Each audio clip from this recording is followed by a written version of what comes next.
Bismillahirrahmanirrahim. Assalamu alaikum dear students.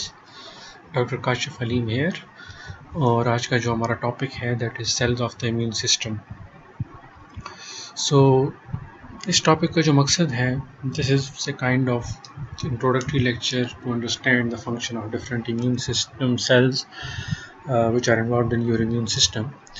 क्या function perform करते हैं आप लोगों ने इसके बारे में पहले पढ़ा भी होगा, और एडवांसेस इम्यूनोलॉजी में जब हम आगे जाएंगे तो डिफरेंट सेल्स का जिक्र होगा कि वो क्या फंक्शन परफॉर्म करते हैं इम्यून सिस्टम में, तो आप लोगों को उसकी अंडरस्टैंडिंग हो सेल्स की तो it would be easier for you. तो so this is why I am planning to deliver a lecture on this topic. So let us start. Cells of the immune system. So the mammalian immune system, the immune system of humans and other mammals, it consists of several organs, tissues and cell types circulating in blood lymph. So immune system में क्या चीज़ें होती हैं? Different organs involved हैं, tissues involved हैं और cell types हैं which are circulating in the blood. So जो cell types हैं उसमें हमारे पास तीन कैटेगरीज आ जाती हैं. First one is red cells, erythrocytes. Second one is white cells, leucocytes भी कहा जाता है, and platelets, thrombocyte. So blood की हम अगर कंपोजिशन देखें, the next slide, you can see this is a vessel.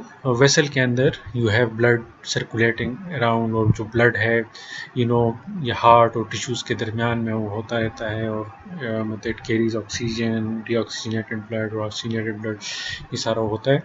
तो ब्लड होता क्या है? It is actually the plasma जिसके अंदर आपके डिफरेंट सेल्स सस्पेंड होते हैं. You can see here you have plasma जो कि फ्लूइड पोर्शन बताया जा रहा है यहाँ पे ऑरेंज कलर का, और इसके अंदर you can see different kind of cells like red blood cells, like platelets, like white blood cells. और वाइट ब्लड सेल्स की डिफरेंट टाइप्स हैं, they are circulating all around. So ये असल में आपका ब्लड होता है. So when you see your blood it appears like this. जब आप किसी इंडिविजुअल से ब्लड एक्सट्रैक्ट करते हैं तो इसको आप सेपरेट कर सकते हैं टू डिफरेंट पार्ट्स जब आप इसको सेंट्रीफ्यूज करते हैं. सो when you centrifuge the blood, so all the red blood sales will be sedimented at the bottom, और उसके ऊपर जो आपके वाइट ब्लड सेल्स सेटल होंगे, और जो प्लाज्मा होगा it will be separated as a supernatant जिसको आप एक्सट्रैक्ट कर सकते हैं. So this is what the blood is. So हम जिक्र कर रहे थे सेलुलर एलिमेंट्स का जिसमें सेल्स हैं. So all the formed elements of the blood they are derived from a common precursor which is called pluripotent stem cell. तो ये प्लोरीपोटेंट स्टेम सेल होता है, it is present in the bone marrow. और bone marrow में क्या होता है कि these pluripotent stem cells are present and they have the ability to differentiate into multiple cell types. अब प्लोरी को आप देखें, प्लोरीपोटेंट जो वर्ड है, pluri stand for multiple, potent stand for potential. So these cells have the potential to differentiate into multiple cell types, that's why they are called pluripotent stem cell. और जो differentiation है, differentiation of stem cell into other derivatives, that process is called hematopoiesis. ये complex process है जिसके through ये होता है hematopoiesis. और जो major hematopoietic tissue आपका है that is bone marrow, जहाँ पर ये stem cell मौजूद हैं, और bone marrow of the long bones and axial skeleton इसमें involve होते हैं. तो the one question that arise कि what decides कि ये प्लोरीपोटेंट स्टेम सेल जो है it have to change into neutrophil और बेसोफिल और आरबीसीज. तो answer for that is different cytokines and hormones. अब different cytokines and hormones are expressed, वो जब स्टेम सेल के ऊपर एक्ट करते हैं they direct the stem cell to enter into a particular differentiative pathway कि उसमें जाएं उसको करें. सो वो हम आगे जाके हेमाटोपोइसिस में डिस्कस करेंगे कि कौन कौन से साइटोकाइन हार्मोन हैं और वो किस तरह काम करते हैं. So stem cell continuously divide and they give rise to 5 principal types of blood cells. ये divide होते रहते हैं. In the bone marrow they are continuously self-renewing, they are dividing. और जब इनके ऊपर different cytokine help करते हैं then they differentiate into different origins, different lineages. एक है erythroid lineage, second is thrombocytic lineage. erythroid में RBCs हैं, thrombocytic में thrombocytes होंगे. granulocytic lineage है, granulocytic जो है इसमें ग्रेन्युलोसाइट्स आ जाएंगे, neutrophil, basophil and eosinophil. And then you have monocytic lineage. तो मोनोसिटिक लीनिएज जो है मोनोसाइट, मैक्रोफेजेस, डेंड्रिटिक सेल्स, ये सेल आ जाते हैं। Then you have lymphoid lineage. Lymphoid lineage में क्या है कि यू हैव लिम्फोसाइट्स। तो a single stem cell, it can differentiate into all these lineages. So आगे जाते हैं हेमेटोपोइसिस की तरफ कि what is the हेमेटोपोइसिस, किस तरह होता है. So you can see this diagram. This is the stem cell and it has the ability to differentiate into multiple cell types. You can see here, you can see here. So that's why they are called pluripotent stem cell. तो यहाँ पर अगर पहली चीज़ आप देखें, they are self renewing. ये self renewing होती है, they are dividing. But under the influence of different cytokines, they can change into different types of cell. और वो ये भी आगे अगली स्लाइड में डिस्कस करूँगा कौन से cytokines हैं और क्या क्या फंक्शन वो परफॉर्म करते हैं. So you can see here, hematopoietic stem cell, this can either change into myeloid progenitor or lymphoid progenitor. ये दो मेन प्रोजेनेटर्स हैं जिससे आगे जाके दूसरे सेल होते हैं. तो lymphoid progenitor को फिलहाल छोड़ देते हैं, myeloid progenitor को डिस्कस करते हैं. जो myeloid progenitor है, it can give rise to different progenitors. The first one is granulocyte monocyte progenitor, or the second one is eosinophilic progenitor, basophilic progenitor, megakaryocyte and erythroid progenitor.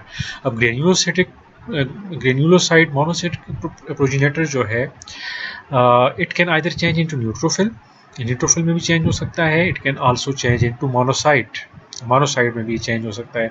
और monocyte से these are proper cells, they perform their function, but in tissues they can sometimes differentiate into macrophages. ये क्या process होता है आगे अगली slides में आप इसको डिस्कस करेंगे.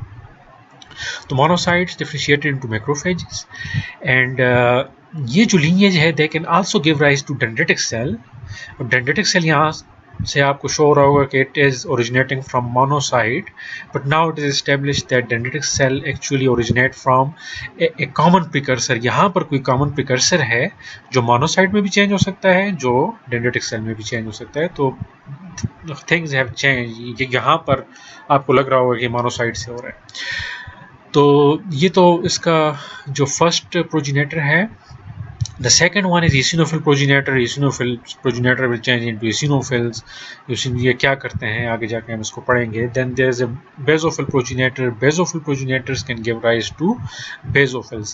The neutrophils, eosinophils and basophils, all these three types of cells are called granulocytes because they have abundance of different granules inside. अच्छा, ये जो basophils हैं, यहाँ पर एक चीज़ है which is not clearly known up till now, नहीं है. आपकी बॉडी में एक और सेल होते हैं, they are not present in blood, mast cells. ये ब्लड में प्रेजेंट नहीं होते. They are fixed in different tissues. आगे जाके डिटेल में इसको डिस्कस करेंगे ये क्या है. तो ये भी इनके बारे में कहा जाता है कि they originate from stem cell. और इनके बारे में ये भी शक किया जाता है कि ये यहाँ से कोई माइलॉइड प्रिकर्सर है. अब कौन सा प्रिकर्सर है, इनमें से कोई प्रिकर्सर है या कोई सेपरेट प्रिकर्सर है, ये अभी इस्टेब्लिश नहीं हुआ. तो उससे ओरिजिनेट होते हैं mast cells. Mast cells bone marrow में हेमेटोपोइटिक स्टेम सेल से बनते हैं and then they are transferred to blood, और ब्लड से जाके then they are fixed in different tissues. Detail में आगे जाके इसको डिस्कस करेंगे. अब जो अगला प्रोजेनेटर है दैट इज मेगाकैरियोसाइट. और मेगाकैरियोसाइट जो है, these are giant cell. Originally यहाँ से माइलॉइड प्रोजेनेटर से मेगाकैरियोब्लास्ट बनता है. मेगाकैरियोब्लास्ट से जाके मेगाकैरियोसाइट बनते हैं. Then megakaryocyte are change into platelets. और अच्छा, मेगाकैरियोसाइट जो है ये प्लेटलेट्स में चेंज नहीं होते. दे एक्चुअली जो प्लेटलेट्स हैं they are the disintegration product of the megakaryocyte. कि मेगाकैरियोसाइट जो होता है रप्चर होता है तो उसमें से स्मॉलर पार्टिकल्स बन जाते हैं प्लेटलेट्स की फॉर्म में. And then you have erythroid progenitor. Erythroid progenitor में क्या है, आहिस्ता आहिस्ता से चेंजेस होती हैं और इसका न्यूक्लियस डिसइंटीग्रेट होना शुरू हो जाता है. फिर उसके बाद एक स्टेज आती है रेटिकुलोसाइट. रेटिकुलोसाइट्स में the nucleus almost starts to disappear and when they are matured into erythrocyte they are completely enucleated. तो ये चेंजेस बीच में होती रहती हैं. जिस तरह ये ग्रेन्युलोसाइटिक, बेसोफिलिक और यूसिनोफिलिक प्रोजेनेटर्स हैं, इनका ये है कि आहिस्ता आहिस्ता इनमें ग्रेन्यूल्स अपीयर आना शुरू हो जाते हैं, और जब ये कम्प्लीटली मैच्योर होते हैं तो इनके अंदर बहुत सारे ग्रेन्यूल्स होते हैं, और हर एक सेल की ग्रेन्यूल्स की अपनी अपनी प्रॉपर्टी है. So all these cells they arise from myeloid progenitor of the hematopoietic stem cell. यहाँ से ये ओरिजिनेट होते हैं, और माइलॉइड प्रोजेनेटर से जितने भी सेल्स ओरिजिनेट होते हैं they are actually the part of innate immune system. ये जितने भी सेल्स हैं इनका इनर्ट इम्यून सिस्टम में इम्पॉर्टेंट रोल होता है. ऑन द अदर हैंड जो लिम्फॉइड प्रोजेनेटर होगा तो उनका रोल जो होगा that would be in the adaptive acquired immune system. So अब जाते हैं लिम्फॉइड प्रोजेनेटर की तरफ. लिम्फॉइड प्रोजेनेटर जो है it has the ability to differentiate into different cell types, और पहले ये कहा जाता था कि it can give rise to lymphocytes, B cells and T cells, but now it is established कि और B cells इससे बन सकते हैं. So यहाँ पर बात करते हैं lymphoid progenitor की. तो जो ऑलरेडी एग्जिस्टिंग नॉलेज है ऑल डिफरेंट बुक्स में, पुरानी बुक्स में जो कि इस्टेब्लिश है, वो तो ये है कि they can either change into T cell progenitor which will give rise to T cells, और उसकी डिफरेंट टाइप्स हैं. And they can also change into B cell progenitor, और बी सेल प्रोजेनेटर का क्या होगा कि it will be change into B cell. तो ये डिपेंड करता है कि इनका जो कॉमन प्रिकर्सर है उसकी फाइनल डेवलपमेंट कहाँ पे होती है. फाइनल डेवलपमेंट अगर थाइमस के अंदर होती है, अगर वो जो इनका कॉमन प्रिकर्सर है इन दोनों सेल्स का, तो अगर उसकी जो डेवलपमेंट फाइनल जो है थाइमस में होती है they will be change into T sales. अगर इनकी डेवलपमेंट बोन मेरो में ही कंप्लीट हो जाती है then they will be change into B cell. ठीक है. और टी सेल्स की डिफरेंट टाइप्स हैं. हेल्पर टी सेल है, साइटोटॉक्सिक टी सेल है, और भी बहुत सारी टाइप्स हैं. आगे जाके हम इसको डिटेल में डिस्कस करेंगे. अभी तक जो आपने पढ़ी होंगी helper T cell, cytotoxic T cell, but इस लेक्चर में आई वुड से कि आप एज्यूम करेंगे ये दो कैटेगरीज है. आगे जाके लेक्चर्स में you will know about more cell types जो कि टी सेल्स की टाइप्स हैं. और बी सेल जो है इट कैन चेंज इनटू, उनकी फर्दर डेवलपमेंट होती है, प्लाज्मा सेल में चेंज हो सकते हैं. They can also change into memory B cell. So this was about lymphocyte. अब lymphoid progenitor अब इस्टेब्लिश जो नई डेवलपमेंट हुई है उसमें ये है कि डेंड्रिटिक सेल जो आपके मैंने यहाँ डिस्कस किया था कि ग्रेन्यूलोसाइट मोनोसाइट प्रोजेनेटर से ये बन रहे हैं डेंड्रिटिक सेल्स. तो these dendritic cell can also be formed by lymphoid progenitor. कि lymphoid progenitor भी इनको इंड्यूस कर सकता है जब इसके ऊपर कोई साइटोकाइन ऐड करें. तो they can also change into dendritic cell. So we can say dendritic cell can arise from both the myeloid and lymphoid progenitor. अब myeloid का ये है कि इस progenitor के थ्रू, और lymphoid में ये डायरेक्टली from lymphoid progenitor बन सकते हैं. सो यहाँ पर आपको अंदाज़ा हो गया कि एक स्टेम सेल जो है हाउ इट कैन चेंज और how it can give rise to different types of immune cells. तो अभी हम एक और चीज़ इंपॉर्टेंट चीज़ का जिक्र करेंगे जो भी डिस्कस किया कि which stimulants they decide that this cell has to change into this cell. Stem cell, ये वाला स्टेम सेल है, इसमें चेंज होना है. तो नेक्स्ट में अगर आप देखें तो ये भी हेमेटोपोइसिस ही है. इसमें इसको आप डिफरेंट एंगल से आप देखें तो यू कैन सी, अगर ये मैं आपको पहले शो करता आप लोग कंफ्यूज हो जाते हैं इन चीज़ों में, तो वो मैंने पहले सिंप्लीफाइड किया, अब थोड़ा कम्प्लेक्स है. तो इसमें आप देखें this is the stem cell, और उसके दरमियान में मल्टी पोटेंट प्रोजेनेटर्स जो वाइट में शो किया है ये वो प्रोजेनेटर हैं विच हैव मल्टीपल पोटेंसीज. फिर उसके बाद इस कॉलम में जो सेल्स हैं they are the committed precursor. इन्होंने डिसाइड कर लिया है कि आगे जाके किस चीज़ में चेंज होना है डिपेंडिंग ऑन हार्मोन्स और साइटोकाइन प्रेजेंट, और ये फिर late precursor and mature forms हैं यहाँ पर मौजूद हैं. तो स्टेम सेल में आप अगर देखें SCF stem cell factor, IL-6 और FLT3 लाइगेंड, ये जब स्टेम सेल के ऊपर ऐड करते हैं then stem cell can change into either lymphoid progenitor, common lymphoid progenitor, और कॉमन माइलॉइड प्रोजेनेटर्स में चेंज हो सकते हैं. तो खैर लिम्फॉइड की बात हम बाद में करेंगे कि वो किस तरह होते हैं. यहाँ पर माइलॉइड प्रोजेनेटर डिस्कस करते हैं. माइलॉइड प्रोजेनेटर में ये है कि IL-3 and granulocytic macrophage colony stimulating factor and IL-6, ये तो सब की डिफरेंशिएशन में इन्वॉल्व है जो भी हैं. इनके साथ अगर थ्रोम्बोपोएटिन या IL-11 ऐड होगा तो it will be change into another progenitor which will have the ability to change into 3 cell types. 3 cell types में ये चेंज हो सकते हैं. मतलब ये 3 है ही हैं, इनके साथ थ्रोम्बोपोएटिन लग गया और IL-11. अब थ्रोम्बोपोएटिन जो है it is release by your liver and kidney. और IL-11 it can be formed by different cells in your body. तो ये जब ऐड करता है तो ये प्रोजीनेटर बनेगा और ये प्रोजीनेटर फिर 3 सेल में चेंज होगा, again depending on which cytokine और हार्मोन एक्ट्स ऑन इट. अगर इसके ऊपर एरिथ्रोपोइटिन एक्ट करेगा, एरिथ्रोपोइटिन जो है ये आपका किडनी प्रोड्यूस करता है और it is also produced by liver. तो ये ना sorry it is only produce by kidneys. जो थ्रोम्बोपोइटिन है ये दोनों कर सकते हैं.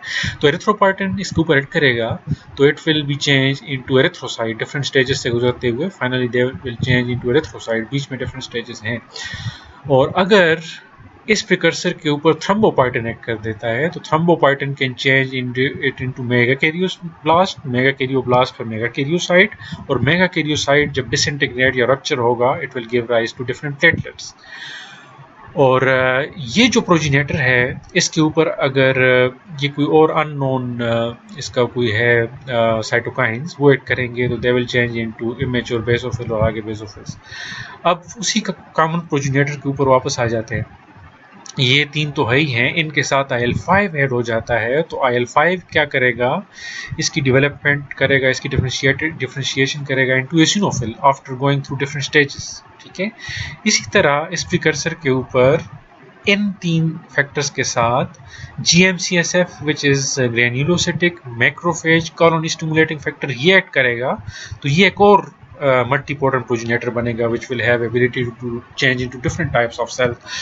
और ये जो प्रोजीनेटर है अब डिपेंड करता है इनके ऊपर और कौन से साइटोकाइन ऐड करते हैं. तो इनके ऊपर अगर FLT3 लाइगेंड है, इसका जो रिसेप्टर है it is tyrosine kinase receptors. और टायरोसिन काइनेजेस क्या होते हैं ये मैं आप लोगों को शायद पिछले सेमेस्टर में पढ़ा, बल्कि आई एम नॉट श्योर आप लोगों ने मुझसे मॉलिक्यूलर मैकेनिज्म ऑफ डिजीज पढ़ा है. टायरोसिन काइनेज फैमिली होती है और इनके लाइगेंड्स होते हैं जो इनको एक्टिवेट करके डिफरेंट पाथवेज एक्टिवेट करते हैं. तो FLT3 लाइगेंड अगर इसके ऊपर ऐड करेगा तो ये एक और कॉमन प्रिकर्सर इसके ऊपर आएगा. और मतलब उस प्रिकर्सर के ऊपर अगर macrophage colony stimulating factor add करेगा तो it will change into monoblast और देन मोनोसाइट्स. अब इस प्रिकर्सर के ऊपर यही FLT3L करता है in the absence of MCSF. तो वो फिर इसको चेंज करेगा into pre dendritic cell and then dendritic cell, और आगे जाके डेंड्रिटिक सेल की डिफरेंट टाइप्स हैं. और ये जो प्रिकर्सर हमारे पास है, अब इसके ऊपर वापस आ जाते हैं. IL-3 GM-CSF IL-6, इसके साथ अगर GM-CSF ही इसके ऊपर एक्ट करता है तो it will change it into GCSF अगर करता है which is granulocyte colony stimulating factor, तो वो फिर इसको चेंज करेगा into myeloblast and then it will induce the neutrophil formation होगी इसकी.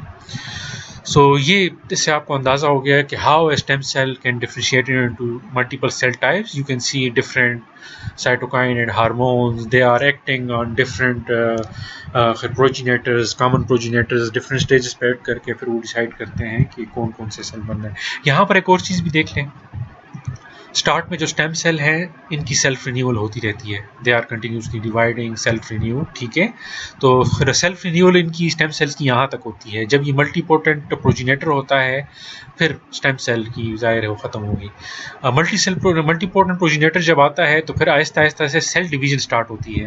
और सेल डिवीजन जैसे स्टेजेस पे स्लो होती है, जैसे जैसे आगे जाते हैं सेल डिवीजन इंक्रीज हो जाती है till the formation of mature cell. तो इनकी डिवीजन सबसे ज़्यादा होती है और यहाँ से आगे जाके फिर सेल डिवीजन स्लो हो जाती है. और जब ये न्यूट्रोफिल बन जाते हैं तो फिर ये डिवाइड नहीं होते. उसके बाद ये अपना फंक्शन परफॉर्म करेंगे and they will be apoptose. The neutrophil dendritic cell it will never divide नहीं होंगे. तो यू कैन सी पहले डिवीजन नहीं थी, यहाँ पर ज़्यादा हो गई है, अब यहाँ पर ख़त्म हो गई है. तो दूसरी चीज़ यहाँ पर शो कर रहे हैं कि इस स्टेज पे आके ये जो आपका कमिटेड प्रिकर्सर है यहाँ पर आके आपकी लीनिएज स्पेसिफिक मार्कर्स अपीयर होना शुरू हो जाएंगे. अब लीनिएज स्पेसिफिक मार्कर्स जो हैं ये आहिस्ता आहिस्ता से ज़्यादा होना शुरू हो जाएंगे. And when the cell will mature into final mature cell, तो यहाँ पर आके जो आपके लीनियर स्पेसिफिक मार्कर्स हैं ये सबसे ज़्यादा होंगे ऑन द मैच्योर सेल, और दूसरी साइड पे ये वो मार्कर्स हैं which are specific to stem cell, इस लेवल पे ज़्यादा एक्सप्रेस होते हैं और आहिस्ता आहिस्ता they start to disappear. So this was all about haematopoiesis. Haematopoiesis में आई होप यू अंडरस्टैंड कि how stem cell differentiate into different cell types. तो अभी हम आगे जाके इन सेल्स को वन बाय वन डिटेल में डिस्कस करेंगे कि क्या क्या फंक्शन ये परफॉर्म करेंगे। और इसमें आप एक बात ध्यान में रखते हैं कि हमारा फोकस इम्यून सेल्स के ऊपर है, और स्टेम सेल जितने भी सेल्स को में डिफरेंशिएट होता है तो वो सारे cells except erythrocyte they have certain role in the immune system. Stem cells जितने भी सेल बनते हैं they have certain role in the immune system. Erythrocyte का फंक्शन डिफरेंट है, ये ऑक्सीजन कैरी करते हैं, न्यूट्रिएंट कैरी करते हैं, ऑक्सीजन एक्सचेंज करते हैं बिटवीन लंग्स एंड टिश्यूज़, और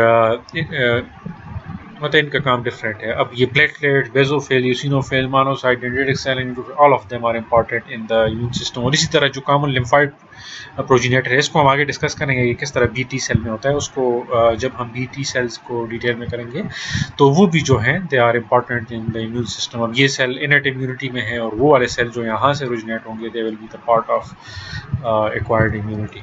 सो वन बाय वन इन सेल्स को हम डिटेल में डिस्कस करते हैं। The first one is neutrophils. They are very important cell. बहुत आपने इनके बारे में सुना होगा कि न्यूट्रोफिल्स फेगोसाइटोसिस करते हैं और दे engulf the pathogen. You would have enough knowledge, आपको BS और FSC लेवल पे इनके बारे में काफ़ी कुछ पता होगा। तो न्यूट्रोफिल जो है they are called polymorphonuclear cells. PMNs इनको कहा जाता है, और पॉलीमॉर्फोन्यूक्लियर इस वजह से कहा जाता है कि इनका जो न्यूक्लियस है it is multi lobe, they have up to 5 to 6 lobes तक इनके न्यूक्लियस हो सकते हैं। और इनकी जो ख़ास बात है they are most numerous of all the white blood cells. जितने भी वाइट ब्लड सेल्स का आप काउंट करें तो उनके अंदर neutrophils they will B 60 to 70%। ठीक है, 60 to 70% का मतलब ये होगा कि at a given time point there will be 25 billion neutrophils in your body circulating in the normal cases. ठीक है, और more than 100 billion cells, 100 billion neutrophils are produced in your body per day. ये बनते रहते हैं, apoptosis होती रहती है, they are clear from your body. ठीक है, ये बने क्योंकि इनकी लाइफ थोड़ी कम होती है, तो eight a given time 25 billion होते हैं, बट ये जो 1 × 10⁻11 इट इज़ 100 बिलियन, 100 बिलियन तक आपकी बॉडी में बनते हैं। They come, they are form, they come in your circulation, perform their function, after few hours they are apoptose, उनकी जगह नए आके टेक ओवर करते हैं। सो इनका जो नंबर है it is increased during infection. ये 25 बिलियन में जो मैं बात कर रहा हूँ it is the normal case, like if individual is normal, इसके अंदर 25 बिलियन सेल्स प्रेजेंट होंगे। उसके बाद जब इन्फेक्शन होगा the number will further increase, और इनकी जो प्रोडक्शन है इट इज स्टिमुलेटेड बाय, जिस तरह मैंने पीछे बताया, GCSF, ग्रेन्युलोसाइटिक कॉलोनी स्टिमुलेटिंग फैक्टर। तो इन केस ऑफ इन्फेक्शन क्या होता है कि GCSF ज़्यादा एक्सप्रेस होना शुरू हो जाता है आपकी बॉडी में, और उसकी वजह से आपका न्यूट्रोफिल प्रोडक्शन, स्टेम सेल से न्यूट्रोफिल डिफरेंशिएशन इंक्रीज हो जाती है, और the number of neutrophil is increase. So they circulate in spherical cells 12 to 15 micrometre in diameter होता है। इनकी जो ख़ास बात है beside the nucleus, beside the multi lobe nucleus, इनकी जो बात है दे हैव डिफरेंट ग्रेन्यूल्स, इनके अंदर डिफरेंट ग्रेन्यूल्स होते हैं। तो ये जो ग्रेन्यूल होते हैं दो टाइप्स के हो सकते हैं, एक है ज़ीरोफिलिक ग्रेन्यूल्स और दूसरे स्पेसिफिक ग्रेन्यूल। जो है ज़ीरोफिलिक ग्रेन्यूल्स हैं they are actually the lysosomes. अब लाइसोसोम्स हैं they contain enzymes and other microbicidal substances including defensin and cathelicidins। तो ये जो है ये एंजाइम्स और ये एंटी माइक्रोबियल सब्सटेंसेस ये इनके अंदर मौजूद होते हैं, and they act on the microbe when it is ingested. Specific granule जो है they are also filled with enzymes like lysozyme, collagenases and elastases. में तो ये दो किस्म के ग्रेन्यूल्स इनमें होते हैं। तो जो एवरेज लाइफ है that is 8 days in tissues. अगर टिश्यूज़ में ये होंगे तो इट विल बी 8 days, और 6 to 12 आवर्स इन सर्कुलेशन में होंगे तो 6 to 12 आवर्स होगी। एक न्यूट्रोफिल सर्कुलेशन में आएगा, 6 to 12 आवर्स ही सर्वाइव करेगा। कोई फंक्शन परफॉर्म किया तो ठीक, नहीं किया तो without performing their function they will be apoptose and clear from your body. So basic function इनका क्या है? Basic function is defence. They provide defence against extra cellular micro organisms like bacteria and fungi. क्योंकि extra cellularly present होते हैं तो जो भी extra cellular organism होगा they will recognise it, engulf it और उसको आपकी बॉडी से क्लियर करेंगे। तो ये हमारे पास न्यूट्रोफिल्स का वो आ गया। इसकी एक और बात न्यूट्रोफिल्स की, they are the first cell type to respond against certain infection. जब भी कोई इन्फेक्शन होता है सबसे पहले जो वहाँ पर सेल्स पहुँचते हैं दे आर न्यूट्रोफिल्स। अब बाकी सेल्स भी आहिस्ता आहिस्ता आना शुरू हो जाते हैं लेकिन ये सबसे पहले पहुँचते हैं। और अक्सर इस तरह होता है जब भी कोई माइक्रो ऑर्गेनिज्म इनकाउंटर होता है, आपकी बॉडी में एंटर होता है, तो उनका इनकाउंटर जो होता है मैक्रोफेज के साथ होता है, क्योंकि macrophages are distributed in the whole body tissues, आपके सारे टिश्यूज़ में मौजूद होते हैं। इनकाउंटर तो उनके साथ होता है, लेकिन जब इन्फ्लेमेशन होती है सेल्स पहुंचना शुरू हो जाते हैं इन द इन्फ्लेम्ड टिश्यू, तो वहाँ पर सबसे पहले न्यूट्रोफिल्स दे विल अराइव। ठीक है, तो इनकी स्ट्रक्चर अगर आप देखें तो this is the electron no, this is the normal light micrograph. You can see इनके ग्रेन्यूल जो हैं दे आर नॉट स्टैंड। इनके जो ग्रेन्यूल होते हैं, वैसे ये आगे मैं डिस्कस करूँगा इसिनोफिल और बेसोफिल में कि ग्रेन्यूलोसाइट को डिफ्रेंशिएट किस तरह किया जाता है। तो उनकी डिफ्रेंशिएशन में ये है कि जब इनको स्टैंड करेंगे तो किसी उसके साथ ही स्टैंड नहीं होते हैं। You can see the lobes, multi lobe, this is the original neutrophil. ठीक है, और ये इलेक्ट्रॉन माइक्रोग्राफ है कि जो आपका न्यूट्रोफिल है ये इनगल्फ कर रहा है बैक्टीरिया को इनगल्फ कर रहा है। This is the actual picture of electron micrograph, और कलराइज किया गया। इलेक्ट्रॉन माइक्रोग्राफ में पिक्चर ऐसे नज़र नहीं आती, इनको बाद में डिजिटली कलराइज किया जाता है। और this is the cartoon depiction जो कि इसको एक्सप्लेन करने के लिए मल्टी लोब न्यूक्लियस है, ग्रेन्यूल्स इनके अंदर मौजूद हैं डिफरेंट टाइप्स के। दिस इज़ द फेगोसोम, और फेगोसोम क्या होता है कि जब पैथोजन इनगल्फ करते हैं it is closed inside a phagosome, तो बाद में ये अपना फंक्शन परफॉर्म करते हैं which is phagocytosis. So this was all about neutrophils. The next one is eosinophils. Eosinophil जो है they are 3% of all leucocytes. आपकी बॉडी में जितने भी ल्यूकोसाइट्स हैं, जैसे न्यूट्रोफिल्स वो 65 to 70%, eosinophils are only 3%। They have bilobe nucleus located at a cell periphery. एक बायलोब न्यूक्लियस होता है और ये जो न्यूक्लियस होता है it is present along with the cell periphery. So you can see here they have the bilobe nucleus, 2 lobes ये बने हुए हैं। This is the original eosinophil seen under the light micrograph. तो यहाँ पर क्या होता है, पीछे हमने डिस्कस भी किया कि GM-CSF granulocytic macrophage colony stimulating factor IL-3 and IL-5 they promote eosinophil. ये सारे मिलके ईसिनोफिल की डेवलपमेंट को प्रमोट करते हैं फ्रॉम स्टेम सेल, जो इनका माइलॉइड प्रिकर्सर है वहाँ से। सो इनका जो नंबर होता है इट इंक्रीज इन्फ्लेमेशन। नॉर्मली इनकी 3% होती है, लेकिन इन्फ्लेमेशन में अक्सर इनकी जो पॉपुलेशन है होती है इट इंक्रीजेज।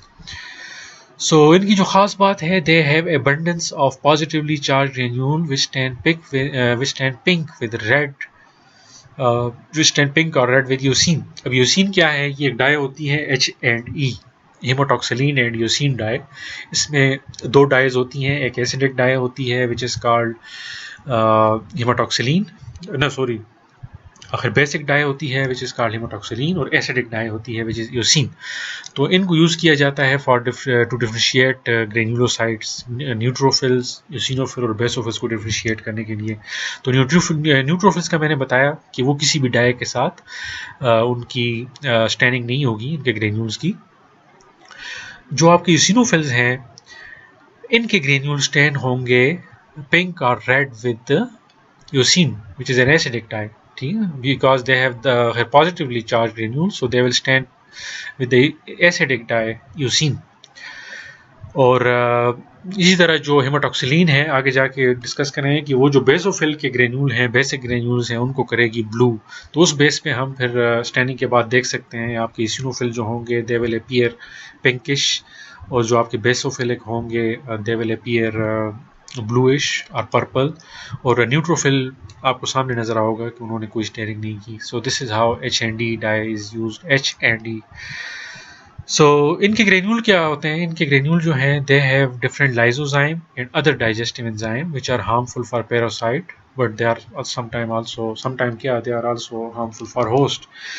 तो ये डिफरेंट एंजाइम्स होते हैं, डिफरेंट प्रोटीन्स होती हैं, they have lysozymes, major basic protein, histaminases, ये सारी चीज़ें इनके ग्रेन्यूल में होती हैं। और इनका जो रोल है फेगोसाइटोसिस का ज़्यादा रोल नहीं है। फेगोसाइटोसिस की बात करें तो न्यूट्रोफिल्स ही हैं ग्रेन्युलोसाइट्स में। तो इनका रोल जो होता है it is in the parasitic infection. तो ये पैरासाइट्स को इनगल्फ नहीं करते, इनका और तरीका होता है जो भी मैं आपको बताऊंगा। तो इनके जो ग्रेन्यूल कंटेंट होता है ये पैरासाइट्स को ऊपर एक्ट करता है और उसकी किलिंग में हेल्प करता है। तो ये मैं अभी आपको बताता हूँ कि क्या मैकेनिज्म किस तरह ही करते हैं। उनकी एक और बात, दे bear the receptor for FC region of IgG, IgA and IgE, immunoglobulin E, and they also bear receptors for C3A, C5A and IC3B। तो ये इनके ऊपर रिसेप्टर होते हैं और ये चीज़ें जब इसिनोफिल्स के ऊपर बाइंड करती हैं तो दे कैन एक्टिवेट द इसिनोफिल्स। और they are also important, they have also important role in the protection against higher order multicellular eukaryota. Parasites की बात करते हैं तो पैरासाइट ज़्यादा इंपॉर्टेंट जो होते हैं multicellular eukaryotic parasite such as worms, इनके खिलाफ इनका बड़ा इंपॉर्टेंट रोल होता है। और ये तो इनका यूजफुल रोल है, but they also have a lot of role in inducing the various allergic disease processes, कि एलर्जिक डिजीज़ प्रोसेसेस को भी ये इंड्यूस करते हैं। उसमें क्या होता है, एलर्जिक डिजीज़ में इनकी जो पॉपुलेशन होती है, ज़्यादा पॉपुलेशन पहुंच जाती है at the site of inflammation में, और वहाँ पर जाके ये जब अपने ग्रेन्यूल कंटेंट रिलीज़ करते हैं so they further complicate the process. Already inflammation की वजह से इम्यूनोपैथोलॉजिकल रिएक्शन होते हैं और ये जाके बहुत वर्स कर देते हैं। So they also contribute in allergic process. Allergic process में क्या करते हैं, ज़्यादा वहाँ पर जमा हो जाते हैं उस साइट्स पे और अपने कंटेंट्स रिलीज़ करते हैं। And as I told you it is harmful for parasite but also for host के लिए भी ये डैमेज खास कर सकते हैं। So they are important variety of inflammatory mechanism. इनका जो और इम्पॉर्टेंट रोल है कि इन्फ्लेमेशन को भी इंड्यूस करते हैं, और inflammation sometime it is useful but sometime that inflammation can lead to asthma and allergy symptoms as well. जब ये वर्सन होते हैं, इन्फ्लेमेशन अगर कंट्रोल में है that is okay, but if it worsen they will lead to asthma and allergy symptoms. और inflammation ये किस तरह करते हैं, they can induce inflammation directly through action of granule content.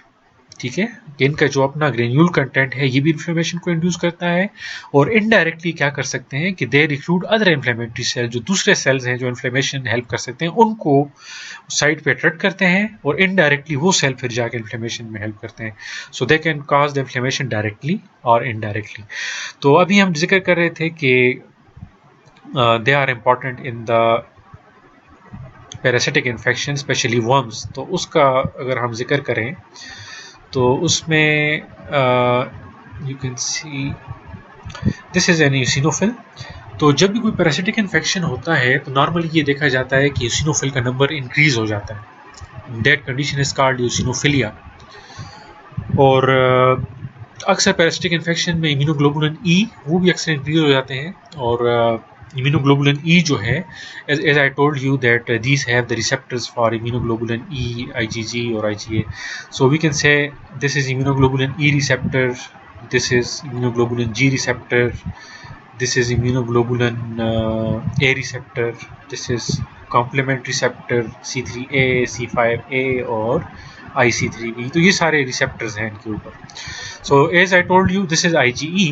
तो जब parasitic infection होता है, this is a parasite, this is a worm, large size worm, और ये इसिनोफिलिस को इनगल्फ तो नहीं कर सकते, एज आई टोल्ड यू कि इनके खिलाफ आईजीज का बड़ा इंपॉर्टेंट रोल होता है। These IgEs recognise the this parasite.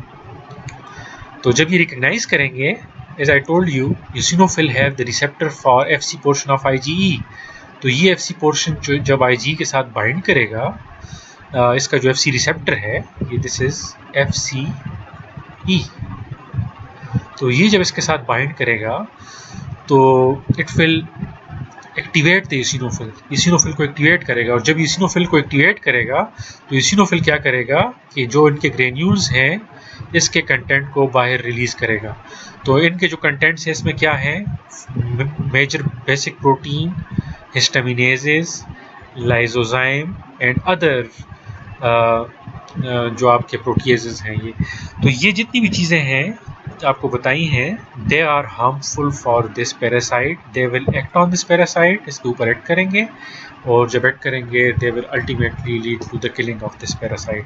तो इस तरह जो ईसिनोफिल है they can perform their immunity against higher order eukaryotic parasite.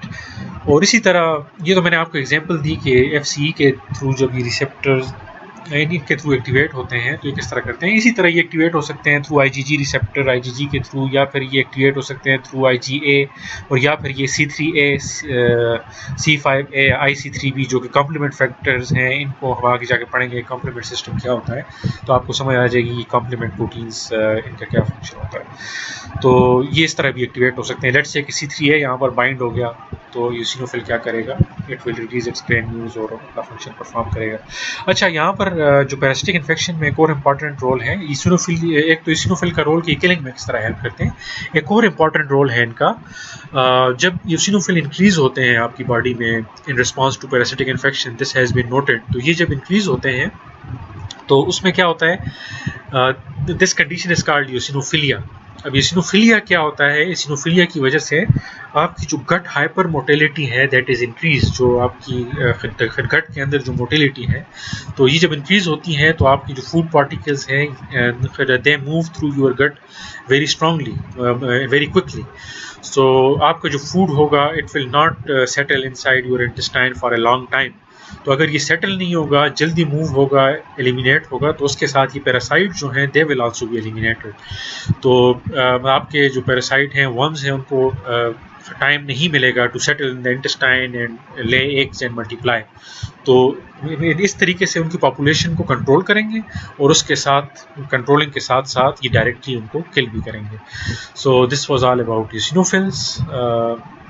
वैसे फंक्शन तो इनको बहुत ज़्यादा है but these are just introductory lectures. आगे जाते हैं बेसोफिल्स के ऊपर. So basophils and mast cells. Basophil and mast cells को एक साथ डिस्कस करते हैं because they have a lot of functional and morphological similarities. Basophil जो है they are the scarcest type of the leukocyte. सबसे कम इनकी पॉपुलेशन होती है of all the blood cell, less than 1%. They are non phagocytic granulocytes. Phagocytosis में इनका कोई रोल नहीं होता. और बेसोफिल इनको क्यों कहा जाता है, because of their intense staining of granule with the basic dye which appears dark blue. जिस तरह मैंने पीछे ईसिनोफिल में बताया कि we use haematoxylin and eosin dye, ये HND. उसमें हेमाटॉक्सिलिन जो होता है this is the basic dye and eosin जो होता है this is the acidic die.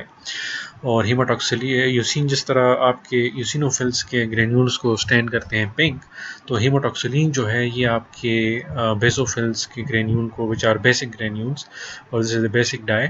तो बेसोफिल्स के ग्रेन्यूल को स्टैंड करेंगे ब्लू और पर्पल. तो you can see here this is the electron micrograph. और इसमें आप देख सकते हैं कि बेसोफिल्स बाइलोब न्यूक्लियस, एक लोब ये है, एक लोब ये है, और देन यू हैव ग्रेन्यूल्स. ये सारे ग्रेन्यूल्स हैं विच आर स्टैंड ब्लू और पर्पल. सो दीज आर इनका स्ट्रक्चर होता है. और जो मास्ट सेल हैं वो भी मोर और लेस यही चीज़ होती है मास्ट सेल्स में भी. You can see the granules. अब ये मास्ट सेल फिक्स हैं. बेसोफिल जो हैं they are circulating in the blood और some time into the tissue. और ये मास्ट सेल हैं they are fixed but you can see the structural similarities. इसी तरह का न्यूक्लियस है और इनके ग्रेन्यूल्स हैं और स्टेन जो है उसी तरह स्टेन हो रहे हैं जिस तरह बेसोफिल हो रहे हैं. और ग्रेन्यूल्स के अंदर वही कंटेंट है जो कि आपके बेसोफिल्स के अंदर है. तो ये So this is why we say that morphologically and functionally both the basophils and mast cells are similar. अब mast cells क्या होते हैं? basophils तो मैंने बता दिया कि they are from the family of granulocytes. अब mast cell जो हैं they are non-motile elements bound to connective tissues around blood vessels, nerves, mucosal epithelium. अब ये आपकी बॉडी में जितने भी कनेक्टिव टिश्यूज हैं उसके पास ही मौजूद होते हैं. Connective tissues they are present throughout your body. They are present along with the blood vessels के आसपास ही होते हैं. They are present along with nerve endings. आपकी जो नर्व एंडिंग्स होती हैं वहाँ पर होते हैं. और more importantly they are present along with the mucosal epithelium. जो आपका अपर रेस्पिरेटरी ट्रैक्ट का जो म्यूकोजा है वहाँ पर ये लार्ज क्वांटिटीज़ में होंगे. They will be present in the gastrointestinal mucosa, वहाँ पर भी ये होंगे. They will be present in the urinogenital mucosa, वहाँ पर जो आपकी म्यूकस मेम्ब्रेन है वहाँ पर ये मौजूद होंगे. So they are present everywhere. Even आपकी जो स्किन है, स्किन का 1 मिलीमीटर क्यूब पोर्शन अगर आप हटा दें ऊपर से, you will see almost 1 millimeter cube, very small. So you will see 10,000 mast cells sitting right under your skin. So this is how they are distributed throughout and large quantities. और ये normally अक्सर जब ये inflammation allergic reaction होती है तो mast cells का कहते हैं, बिकॉज इनकी पॉपुलेशन ज़्यादा है. जो बेसोफिल्स हैं they are less than 1%. So discuss एक साथ करते हैं, but often mast cells are more important as compare to basophils in different biological activities performed in your body. तो जो मास्ट सेल्स हैं they are also bone marrow. ये अब establish हो चुका है कि they arrive from the bone marrow. और जो स्टेम सेल फैक्टर है which is also called c kit ligand, तो ये इसकी डिफ्रेंशिएशन में हेल्प करता है. But as I told you in the haematopoiesis कि इनका जो प्रिकर्सर है दैट इज़ अननोन. जो दरमियान में कोई प्रिकर्सर है, कहाँ से आते हैं ये? बेसोफिल वाले प्रिकर्सर से आते हैं या इसका अपना प्रिकर्सर है between myeloid cell and the mast cell? तो ये अभी तक इस्टेब्लिश नहीं है. But it is clear that all of the mast cell they originate from the pluripotent stem cell from bone marrow, and then they come into blood circulation. From circulation they enter in different tissues and they are fixed there. Both basophils and mast cell they have the role in immediate allergy and inflammation. Inflammation में भी इनका role है और immediate allergy में भी, बहुत एक जैसा रोल ये परफॉर्म करते हैं. तो if it is inflammation it is useful, it is a normal process of your body. But sometime the severe inflammation it can lead to different types of allergies. और allergies में अक्सर basophils और mast cells, especially mast cells का बड़ा important role होता है.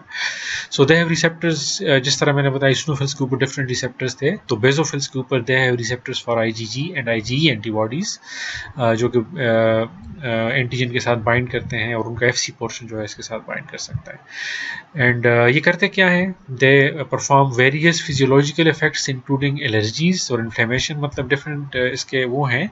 और again वो जो सारी चीज़ें होती हैं that is because of their granule content. इनके जो ग्रेन्यूल्स हैं, दोनों के ग्रेन्यूल्स के अंदर we have histamine, we have serotonin, we have heparin, we have prostaglandins, we have histamine, नहीं हेपरिन, ये सारे इसमें मौजूद होते हैं. और भी मीडिएटर्स इसमें शामिल होते हैं. तो ये फंक्शन किस तरह परफॉर्म करते हैं उसके लिए थोड़ा सा मैं आपको अगर बैकग्राउंड दे दूं कि ये इन्फ्लेमेशन और एलर्जीज़ में किस तरह रोल परफॉर्म करते हैं.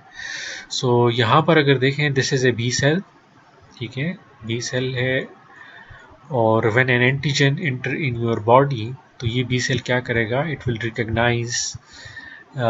रिकग्नाइज द एंटीजन और after that it will be change into plasma cell. Plasma cell बनेगा और plasma cell will form different antibodies. Sorry इतनी मेरी ड्राइंग स्ट्रांग नहीं है माउस के साथ. तो दीज आर आईजीज, ठीक है.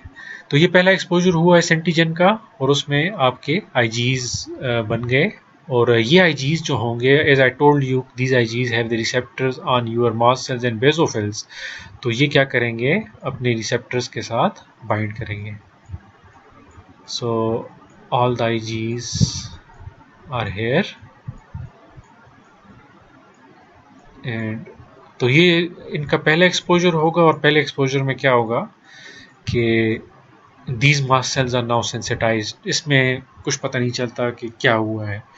एंटीजन आया, उसने बी सेल्स को एक्टिवेट किया, आईजीज बने और आईजीज ने आके इन जगह को विदाउट एंटीजन के साथ तो बाइंड नहीं हुए दोबारा, लेकिन इन्होंने सेल्स को ऑक्यूपाई किया। This person is now sensitised. अब यही एंटीजन अगर आ जाता है सेकेंड टाइम, तो जब सेकेंड टाइम ये आएगा, सेकेंड एक्सपोजर जो मैं रेड के साथ शो कर रहा हूँ, तो ये एंटीजन जब सेकेंड टाइम आएगा तो ये क्या करेगा, चूंकि इसके खिलाफ फर्स्ट एक्सपोजर में जो आईजीज बनी थी, they have occupied the mast cells, तो जाहिर है इस एंटीजन के खिलाफ ये अगर बनी थी तो ये एंटीजन क्या करेगा, it will bind to these IGs.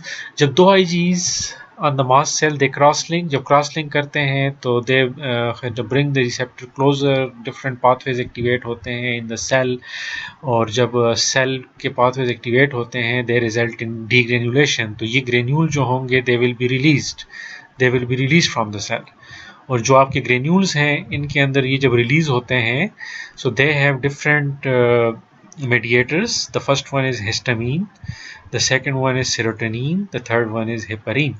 तो ये mediators जो हैं they have different biological effects on your body. जो पहला इफेक्ट है वो क्या होगा कि ये आपके जो ब्लड सेल्स हैं उनको डायलेट कर देते हैं। ब्लड सेल आपका पहले ये साइज था तो नाउ दे आर डायलेटेड। तो डायलेटेड का मतलब क्या हुआ कि now more and more cells can reach to that site जहाँ पर सब कुछ हो रहा है, जो आपके इम्यून सेल्स हैं।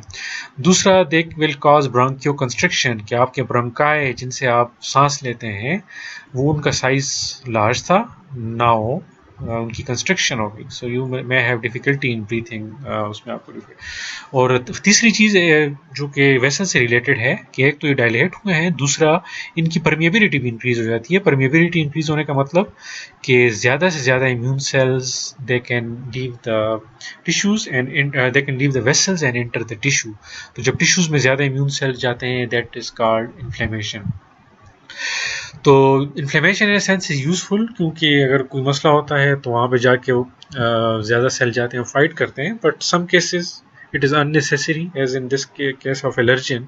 तो इन्फ्लेमेशन होती है, और इन्फ्लेमेशन में क्या होता है कि जब ये ज़्यादा होती है they can lead to different symptoms like है फीवर होता है, और उसमें एक स्टेप तो इनकी तरफ से होता है कि ये मेडिएटर्स ये काम कर रहे हैं और इन्फ्लेमेशन काज कर रहे हैं। तो इन्फ्लेमेशन में एज आई टोल्ड यू कि यूसिनोफिल्स भी आ जाएंगे, यूसिनोफिल भी इंक्रीज कर जाएंगे। यूसिनोफिल क्या करेंगे, ये अपने जो कंटेंट्स हैं मेजर बेसिक प्रोटीन हिस्टामिनेजेस उसको रिलीज करेंगे, and I told you that besides the parasite they are also harmful for the body, तो they will cause the damage here. So जब ये डैमेज काज करते हैं तो they cause different diseases, allergic reaction. सबसे important जो है वो है फीवर, एस्थमा, इनमें इनका रोल होता है, और वो कभी हाइपर सेंसिटिविटी में हम डिस्कस करेंगे। तो ये बेसोफिल एंड मास्ट सेल्स हैं, they perform their function, inflammation and allergies, यहाँ पर इनका रोल होता है। Next is monocytes.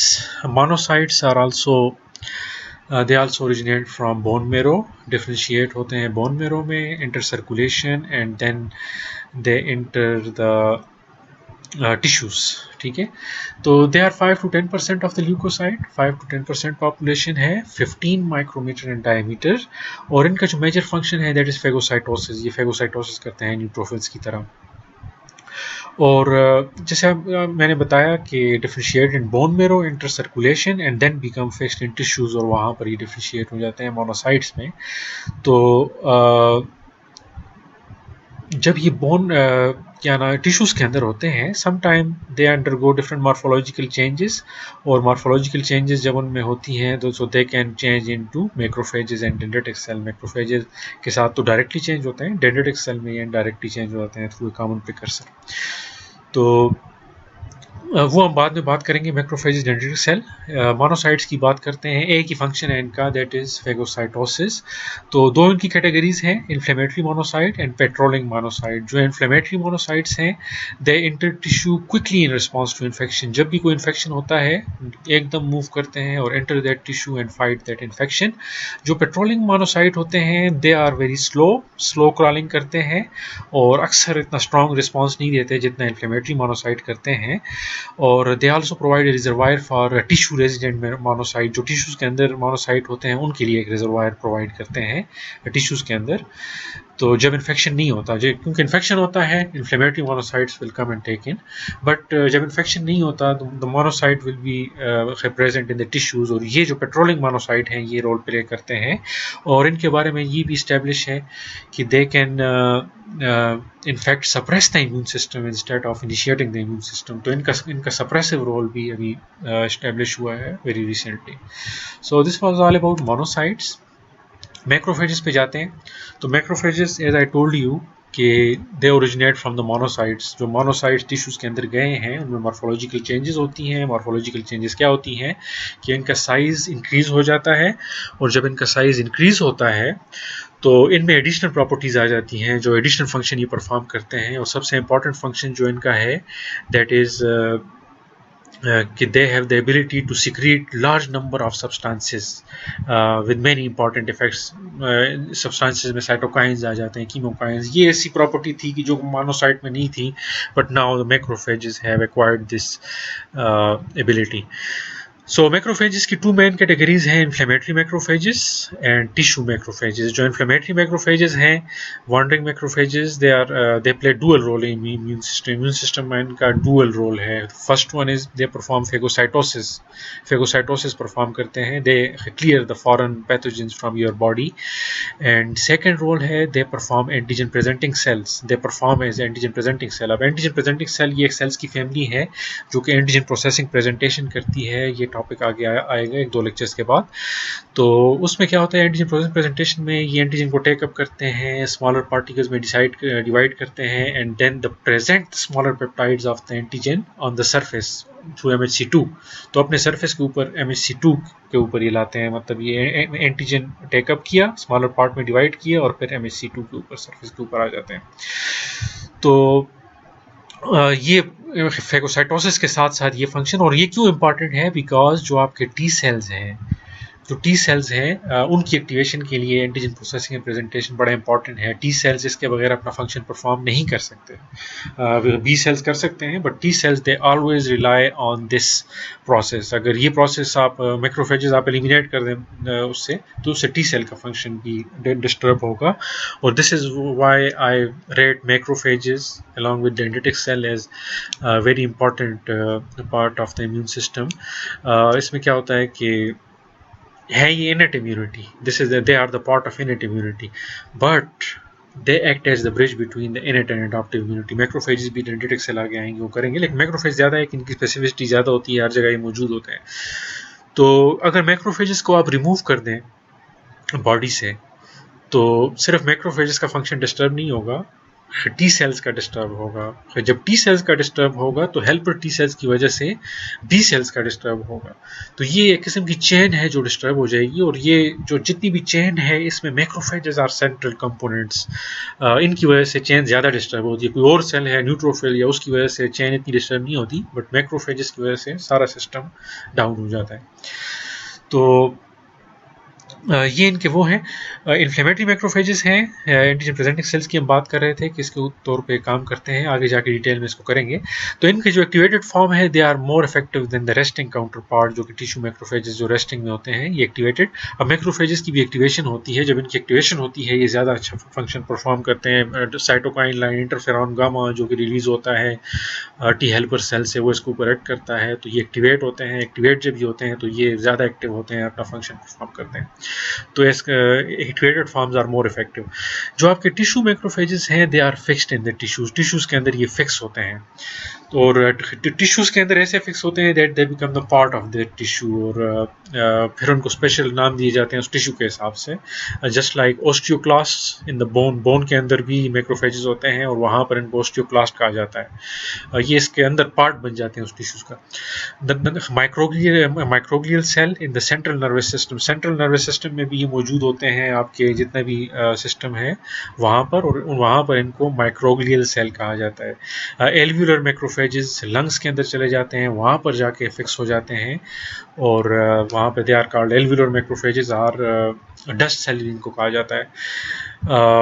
इसके अलावा एक चीज़ यहाँ पे मिसिंग है, they can also be present in liver और लिवर के अंदर दे बिकम कफर सेल्स। तो ये इनके टाइप्स हैं इन्फ्लेमेटरी और tissue macrophages. They are active in defence against the extracellular pathogen. Extracellular pathogen के खिलाफ ही ज़्यादा एक्टिव होते हैं। और जो इनका इंपॉर्टेंट कंपोनेंट है दैट इज़ रिकग्निशन, और रिकग्निशन ये करते हैं through toll like receptors and other opsonins. मतलब toll like receptor different PAMPs को रिकग्नाइज करते हैं, आगे जाके डिस्कस करेंगे। और जो आपके दूसरे हैं FC पोर्शन, ये रिसेप्टर्स यहाँ पे शो किए हुए हैं, डी फिगर जो है। फिर mannose receptor, this is a toll like receptor जो कि मेनोज को रिकग्नाइज करता है। This is the LPS receptor, lipopolysaccharide को रिकग्नाइज कर सकता है। दिस इज TLR4, TLR4 जो है ये कोई अपना कंपोनेंट रिकग्नाइज करेगा। TLR2 जो है लाइपोग्लाइकेन को रिकग्नाइज करता है। और इस तरह glucan receptor, they have variety of receptors. और जो यहाँ पे एक दो रिसेप्टर शो नहीं किए गए, they have the receptors for the FC portion of antibodies. FC portion of antibodies के लिए भी उनके ऊपर रिसेप्टर होते हैं। They have the receptor of for the complement proteins, complement protein C3b, C5b which are the opsonins, आगे जाकर complement system में हम पढ़ेंगे। तो इसके रिसेप्टर भी इनके ऊपर मौजूद होते हैं। और ये फिर क्या करते हैं कि इन रिसेप्टर्स के थ्रू, अब एंटीबॉडी है किसी एंटीजन के साथ बाउंड है तो उसके FC पोर्शन को रिकग्नाइज करके इनगल्फ कर लेंगे। और अगर इनका कोई ऑप्शन है कॉम्प्लीमेंट्री पोजीशन अगर किसी बैक्टीरिया के ऊपर हुई है तो उसके ऊपर जाके ये ऑप्शन को रिकग्नाइज करेंगे, उस बैक्टीरिया को इनगल्फ कर लेंगे। तो ये रिकग्निशन के बहुत सारे पैटर्न्स होते हैं। They can recognise almost any foreign thing, कोई भी फॉरेन थिंग इनके साथ नज़दीक आएगा। और नॉर्मली ये रिकग्नाइज क्या करते हैं, उन पोर्शन को करते हैं which are expressed by microorganism जिनको एक्सप्रेस करते हैं। और जो आपके टिश्यू मैक्रोफेजेस, जिस तरह मैंने बताया था, they are long lived, they can survive for months और ईयर्स, जो टिश्यूज़ के अंदर मौजूद हैं। और जो दूसरे मैक्रोफेजेस हैं उनकी लाइफ थोड़ी कम होती है, वो एपोप्टोज हो जाते हैं। अच्छा, जो मैक्रोफेजेस हैं इनके फंक्शंस की बात अगर करें तो they perform variety of functions in your body more than any other cell. जितने भी आपके सेल्स हैं, जो पहला फंक्शन तो ये है कि they are the guards of your, जिस तरह एक इंस्टीट्यूट होता है वहाँ पर गार्ड्स पहरा दे रहे होते हैं, कोई भी बंदा फ़ॉरेन आता है तो वो उसको चेक करते हैं, कोई फ़ॉरेन बंदा हो तो उसको नहीं छोड़ते हैं। तो macrophages are like the guards, they are sitting all around your body, all the tissues of your body ये मौजूद होते हैं। जब भी कोई पैथोजन किसी भी रूट से आपकी बॉडी में एंटर होता है तो ये क्या करते हैं कि उनको स्टार्ट में इनकाउंटर करते हैं और बाकी सेल्स को फिर आप ये बताते हैं कि इन्फेक्शन ये आ गया है, तो दूसरे सेल्स को एक्टिवेट करते हैं और दूसरा सेल चेन ऑफ रिएक्शन शुरू हो जाता है, T cells and inflammation and all the cell come into action. और न्यूट्रोफिल्स फिर अट्रैक्ट होते हैं इनके साइटोकाइंस की वजह से। तो सबसे पहला जो इंपॉर्टेंट फंक्शन है दैट इज फेगोसाइटोसिस। फेगोसाइटोसिस ये परफॉर्म करते हैं जस्ट लाइक न्यूट्रोफिल्स और monocytes, they will engulf any foreign pathogen और उसको recognize with the help of different receptors kill कर देंगे और आपकी बॉडी से क्लियर करेंगे। They will ingest the dead host cells as part of the clean up process after infection. जब भी कोई इन्फेक्शन या इंजरी होती है तो उसमें अक्सर आपके जो बॉडी सेल होते हैं दे डाई ऑफ, ठीक है। And when they die off उनको आपकी बॉडी से क्लियर करना ज़रूरी होता है because they become threat for your body. तो मैक्रोफेजेस क्या करते हैं, दे इनगल्फ दो सेल्स, उन सेल्स को इनगल्फ करते हैं and then they clear those cells from your body. एक जिस तरह कोई इन्फेक्शन हुआ, बहुत सारे न्यूट्रोफिल्स दे डाई ऑफ, तो ये न्यूट्रोफिल्स को क्लियर करेंगे and they can also clear the apoptotic cells. जो आपके एपोप्टोसिस होती है जिन सेल्स की, तो वो भी इससे पहले कि अपने कंपोनेंट्स रिलीज करें become the threat for your body, उसको डैमेज करें, क्योंकि उनके कंपोनेंट्स रिलीज होंगे they can damage your body, तो ये उनको भी क्लियर करता है। The second part is they ingest the third part, they secrete proteins and cytokines and chemokines. Of cytokines and chemokines, they are like the messengers of your immune system. आपके immune system के messengers हैं। इनका काम क्या होता है कि एक सेल जब एक्टिवेट होता है वो साइटोकाइन रिलीज करता है, दूसरे सेल के ऊपर एक्ट करता है, दूसरा सेल पर एक्टिवेट होता है। तो मैक्रोफेज लेट्स है कि ये एक्टिवेट हो गए तो ये साइटोकाइंस रिलीज करेंगे, वो साइटोकाइंस जाके टी सेल्स के ऊपर एक्ट करेंगे और टी सेल्स एक्टिवेट होंगे, वो अपने साइटोकाइन करेंगे। इस तरह ये कुछ साइटोकाइन रिलीज करते हैं और बी सेल के ऊपर एक्ट करते हैं तो बी सेल एक्टिवेट होते हैं, एंटीबॉडी प्रोडक्शन स्टार्ट कर देते हैं। तो ये जो मैसेजिंग हो रही है बिटवीन डिफरेंट सेल्स, कोई एंटीजन इनकाउंटर करता है एक सेल तो मैसेजेस कन्वे करता है दूसरे सेल्स को और उनकी डिफरेंशिएशन में ये हेल्प कर रहे होते हैं। तो इसके अलावा जो कीमोकाइंस हैं, chemokines are the chemo attractants to enhance the inflammation को इन्हांस करते हैं। तो उसको जो चौथा इंपॉर्टेंट फंक्शन है, they promote the repair of the damage tissue by stimulating new blood vessels.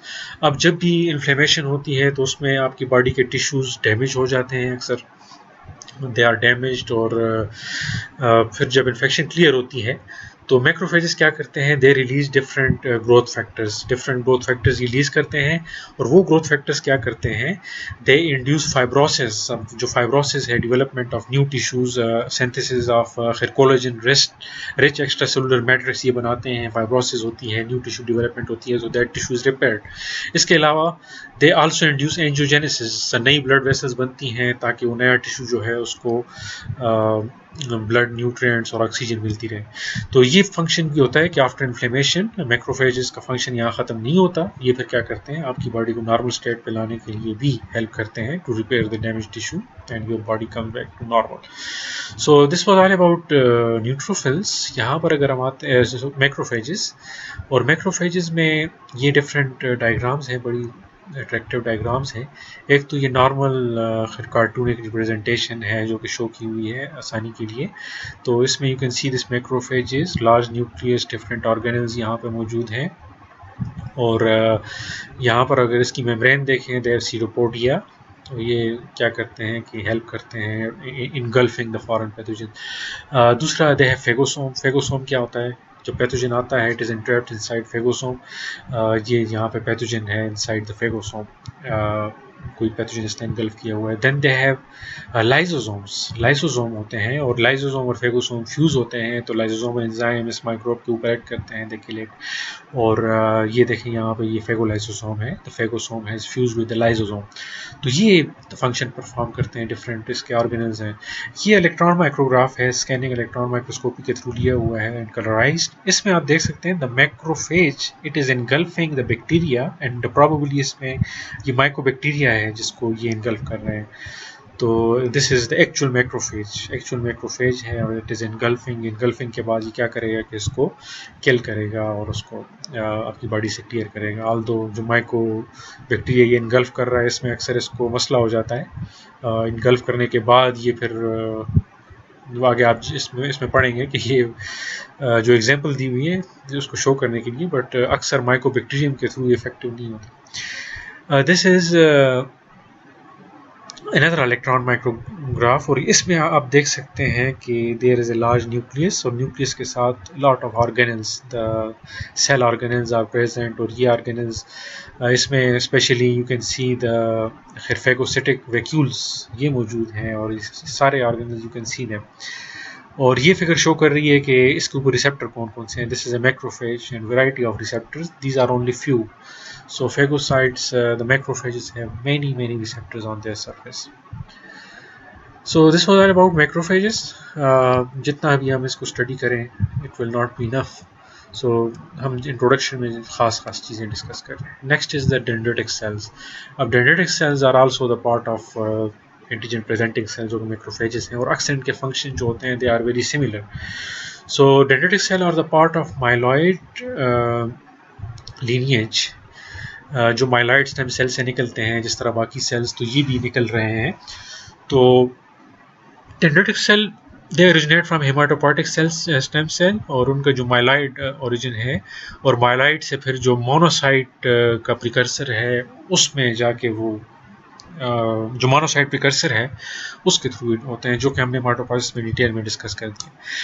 सो इसकी जो मैचुरेशन है डिपेंडेंट, जिस तरह मैंने कहा साइटोकाइंस इनिशिएट करते हैं, तो इसकी मैचुरेशन डिपेंड करती है FLT3 लाइगेंड। FLT3 लाइगेंड जो होता है ये जो इनका मोनोसाइट मैक्रोफेजेस और डेंड्रिटिक सेल का जो कॉमन प्रिकर्सर है उसके ऊपर FLT3 जब एक्ट करता है, FLT3 will bind to FLT3 फिर क्या नाम है, टायरोसिन काइनेज एक्टिवेट होता है, डिफरेंट पाथवेज एक्टिवेट करता है, which lead to different changes and ultimately resulting of differentiation of that precursor into dendritic cell.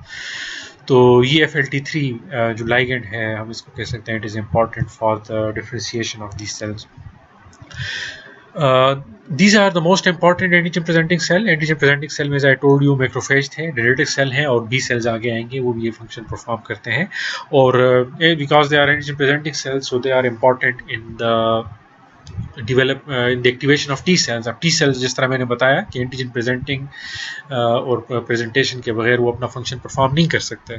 So this is why dendritic cell are important, because they are acting as the bridge between. They are non specific हैं, किसी भी चीज़ को recognise कर सकते हैं, और अगर non specific हैं तो इनेट इम्यूनिटी का पार्ट है, but they are activating T cell. T cells are completely dependent on these antigen presenting cell, dendritic cell और macrophages के ऊपर. तो वहाँ पर जाके ये अपना मतलब है कि they act as the bridge between the innate and adaptive immunity. So इनको dendritic cell क्यों कहा जाता है? Because they have long membranous projections with phagocytic capabilities. इनकी projections होती हैं, you can see the dendrites. इनको डेंड्राइट्स कहा जाता है. और डेंड्राइट्स होते हैं, ये आपने देखा होगा कि जो आपके न्यूरोनल सेल्स हैं उनके ऊपर डेंड्राइट्स होते हैं, सेम स्ट्रक्चर होता है. अगर आपने न्यूरॉन का स्ट्रक्चर देखा हो तो इट इज़ ऑलमोस्ट ये, हालांकि ये है this is the antigen presenting cell, but आपको न्यूरॉन भी इस तरह नजर आएगा with a lot of dendrites, जो कि इससे उसकी प्रोजेक्शन होती है और आपस में इंटरलिंक्ड होते हैं. तो डेंड्रिटिक सेल जो होते हैं इनके भी डेंड्राइट्स होते हैं, that's why they are called dendritic cells. और डेंड्राइट्स का फ़ायदा क्या होता है कि they increase the surface area. तो यू कैन सी, अगर मैक्रोफेज था उसके ऊपर डेंड्राइट नहीं थे तो they only had small surface area. अब ये डेंड्रिटिक सेल्स हैं तो इसके ऊपर आप देखें surface area is increased. So MHC2 is displayed everywhere. जो MHC2 होता है हर जगह पे डिस्प्लेड होता है. MHC2 क्या करता है ये हम एंटीजन प्रोसेस प्रेजेंटेशन में डिटेल में पढ़ेंगे. MHC2 के through they engage with cytotoxic T sales, उसके साथ ही एंगेज करते हैं. तो MHC2 यहाँ पर होगा तो यहाँ भी टी सेल आ सकता है, यहाँ भी टी सेल आ सकता है. So they can engage T cells everywhere on their body. So they have the ability to activate more T cells as compare to macrophages because of their dendrites. So ये होते कहाँ पे हैं? They are widely distributed in your lymphoid tissues. आपके lymphoid tissues में होते हैं, mucosal epithelium में ये होते हैं, देन ऑर्गन पेरेंचाइमा यहाँ पर ये मौजूद होते हैं. They encounter the pathogen, after they encounter they become motile and they go to क्या कहते हैं इसको, लिम्फाइड ऑर्गन्स, लिम्फ नोड्स, वहाँ पर जाते हैं, वहाँ पे टी सेल्स को एक्टिवेट करते हैं. सो दे एक्सप्रेस रिसेप्टर्स. ये ऐसे रिसेप्टर्स एक्सप्रेस करते हैं जो कि माइक्रोबियल प्रोडक्ट्स के साथ बाइंड करते हैं. वो ऐसी चीज़ें कि जो माइक्रोब्स के ऊपर होती हैं और होस्ट के ऊपर नहीं होती. तो ये अक्सर ऐसी चीज़ों के रिसेप्टर्स इनके ऊपर मौजूद होते हैं और ये उनको रिकग्नाइज कर सकते हैं. And they responds to the microbes by secreting cytokines. जब माइक्रोब को ये इनकाउंटर करते हैं then they release cytokines as well, just like the macrophages. इनकी टाइप्स की बात करें, टू मेन टाइप्स हैं, conventional dendritic cells and plasmacytoid dendritic cells. अब जो कन्वेंशनल डेंड्रिटिक सेल्स हैं ये क्या करते हैं, in response to activation by microbes, कि स्किन के अंदर हैं, म्यूकोजा में हैं, और जहाँ पर भी ये मौजूद हैं, जब ये माइक्रोब्स को इनकाउंटर करते हैं दे बिकम मोबाइल मूव करना शुरू कर देते हैं and they move straight to the lymphoid organs. जो आपके लिम्फ नोड्स हैं, स्प्लीन है, जिधर जिधर आपके बी सेल्स और टी सेल्स, अब ये बी सेल टी सेल सारे आपके लिम्फाइड ऑर्गन में मौजूद होते हैं. तो वहाँ पर जाके ये मूव करेंगे और वहाँ पर जाके टी सेल्स को एक्टिवेट करेंगे. जितने भी टी सेल्स वहाँ पर बैठे हुए हैं उनको कहेंगे ये this is the assignment for you, take it, अपना फंक्शन परफॉर्म करें. तो these are the conventional dendritic cells. जो प्लाज्मासाइटोइड डेंड्रिटिक सेल होते हैं they are the early cellular responders to the viral infection. जो वायरल इन्फेक्शन होता है ये जल्दी से रिकॉग्नाइज करते हैं वायरस के न्यूक्लिक एसिड को, जो इंटरसेलुलर वायरस होते हैं, और ये फिर हेल्प करते हैं in the production of type 1 interferon which is the antiviral agent. वो ये प्रोड्यूस करते हैं और फिर they help in the clearance of the viruses, उनकी ग्रोथ को लिमिट करते हैं. So these are the dendritic cells. दो इसकी मेजर टाइप्स हैं, कन्वेंशनल डेंड्रिटिक सेल और प्लाज्माटॉइड डेंड्रिटिक सेल्स. और रिमेंबर कि ये दो तरीक़ों से ओरिजिनेट होते हैं, from both myeloid and lymphoid precursor, जो कि हमने हेमाटोपोइसिस में पढ़ा था. तो डेंड्रिटिक सेल की हम बात करते हैं तो अक्सर आप एक और नाम सुनेंगे, फॉलिकुलर डेंड्रिटिक सेल्स. अब जो फॉलिकुलर डेंड्रिटिक सेल्स होते हैं ये वो डेंड्रिटिक सेल नहीं है जो हमने पीछे दो डिस्कस कर लिए. वो जो थे आपके जो कन्वेंशनल थे, प्लाज्मासाइटोइड थे, they all of them originated from bone marrow से वो ओरिजिनेट हुए थे और एंटीजन प्रोसेसिंग एंड प्रेजेंटेशन कर रहे थे, टी सेल को एक्टिवेट कर रहे थे. So these cell they neither originate from bone marrow से ये ओरिजिनेट नहीं होते. और दूसरा ये है कि ये एंटीजन प्रोसेसिंग प्रेजेंटेशन भी नहीं करते, ये और फंक्शन परफॉर्म करते हैं. ये डेंड्रिटिक सेल जो होते हैं इनको फॉलिकुलर डेंड्रिटिक सेल इस वजह से कहा जाता है because they are present in the follicles of your different lymphoid tissues like lymph nodes, spleen and mucosal lymphoid tissues. यहाँ पर ये मौजूद होते हैं, जो उनके फॉलिकल्स होते हैं वहाँ मौजूद होते हैं. और फॉलिकल्स में ये एक नेटवर्क इन्होंने बनाया होता है अपने डेंड्राइट की वजह से. ये नेटवर्क फैला हुआ होता है और इंटरलिंक्ड होता है. यहाँ पे आप देख सकते हैं कि फॉलिकल के अंदर ये डेंड्रिटिक सेल है, ये इनके डेंड्राइट का एक नेटवर्क बना हुआ है. इनका जो रोल होता है ये टी सेल्स की एक्टिवेशन में इतना नहीं होता, बी सेल्स उसके एक्टिवेशन में इनका काफ़ी रोल होता है. और ये क्या इनका रोल किस तरह ये परफॉर्म करते हैं? They have different Fc receptors which recognize the antibody. आपकी जो एंटीबॉडी है जैसे एफसी रिसेप्टर एंटीबॉडी के साथ ही बाइंड है. They have the complement receptor 1, complement receptor 2, जो कि आपके C3b C5b बैक्टीरिया के ऊपर जब डिपॉजिट करते हैं कॉम्प्लीमेंट सिस्टम में, यू विल नो कि क्या इनका फंक्शन होता है. इनके रिसेप्टर होते हैं. तो इन रिसेप्टर के थ्रू ये आप सोनाइज बैक्टीरिया को बाइंड करते हैं. एक बैक्टीरिया है, एंटीजन है, दिस इज एंटीजन. ये बैक्टीरिया के ऊपर कोई एंटीजन है, ये बाउंड है एंटीबॉडी के साथ. तो ये इस एंटीबॉडी को रिकॉग्नाइज करेंगे एफसी पोर्शन के साथ, या कोई और आपका कोई पैथोजन है. लेट्स से कि वी हैव बैक्टीरिया और बैक्टीरिया के ऊपर देयर इज एन एंटीजन, मतलब ऑप्सोनिन, कोई कॉम्प्लीमेंट्री पोजीशन होती है. तो ये एक ऑप्सोनिन है C3b, तो उसके साथ भी ये बाइंड कर सकता है. तो ये फिर एंटीजन क्या करते हैं, उसको फिर ये बी सेल्स को प्रेजेंट करते हैं. जो आपके बी सेल्स हैं उनके ऊपर ये प्रेजेंट करते हैं. ये कैन सी है, इसको अगर गौर से हम देखें तो ये बी सेल को एंटीजन प्रेजेंट करते हैं. और बी सेल जब उस एंटीजन को रिकॉग्नाइज करते हैं then they are activated and proliferated. और ये अक्सर उसमें देखा गया है कि अगर आप जो माइस हैं जिनके अंदर फॉलिकुलर डेंड्रिटिक सेल नॉकआउट किए होते हैं, दे आर नॉट प्रेजेंट, तो उनके अंदर बी सेल डिफरेंशिएशन इतनी नहीं होती है. ऑल्दो ये फिनोमेना कम्प्लीटली अंडरस्टूड नहीं है, इसमें और उसकी ज़रूरत है. तो इसमें ये होता है कि ये एस्टेब्लिश्ड है कि they have the important role. तो ये क्या करते हैं कि इस एंटीजन को बी सेल को प्रेजेंट करते हैं और बी सेल में उस क्लोन को, ये बी सेल के बहुत सारे क्लोन होते हैं, उनके ऊपर अपने अपने रिसेप्टर होते हैं. आगे जाके बी सेल्स में हम पढ़ेंगे डिटेल में. तो बी सेल का वो क्लोन जो कि इस एंटीजन के साथ हाई एफिनिटी रखता है, सबसे ज़्यादा हाई एफिनिटी इसके साथ रखता है, तो उस क्लोन को ये क्या करेंगे कि उसको प्रेजेंट करेंगे और फिर उसकी डिफ्रेंशिएशन और उसकी मल्टीप्लिकेशन में हेल्प करेंगे. वो क्लोन मल्टीप्लाई होगा. जब वो मल्टीप्लाई होगा तो ज़्यादा बी सेल्स आपके पास इस एंटीजन के खिलाफ आ जाएंगे. और इस एंटीजन के खिलाफ ज़्यादा बी सेल जो आए हैं वो प्लाज्मा सेल में चेंज होंगे. प्लाज्मा सेल में चेंज होंगे तो प्लाज्मा सेल एंटीबॉडी प्रोडक्शन और हीमोरल इम्यूनिटी आपकी स्टार्ट हो जाएगी. सो ये डिस्कस करना ज़रूरी था बिकॉज डेंड्रिटिक सेल जो आपके नॉर्मल दूसरे जो पहले हमने किए थे, आपके जो कन्वेंशनल डेंड्रिटिक सेल हैं, प्लाज्मासाइटोइड डेंड्रिटिक सेल्स हैं, they are involve in the antigen processing and presentation. तो उसमें उनका ज़्यादा इंपॉर्टेंट रोल होता है, इनका उसमें नहीं होता, इनका रोल डिफरेंट होता है. तो कल को आपके सामने अगर कोई आ जाए ये चीज़ कि what are follicular dendritic cell, तो आप ये ना कहें कि they are antigen presenting cell और टी सेल्स में कहें, they are different, they have different role. तो दिस वॉज डेंड्रिटिक सेल्स.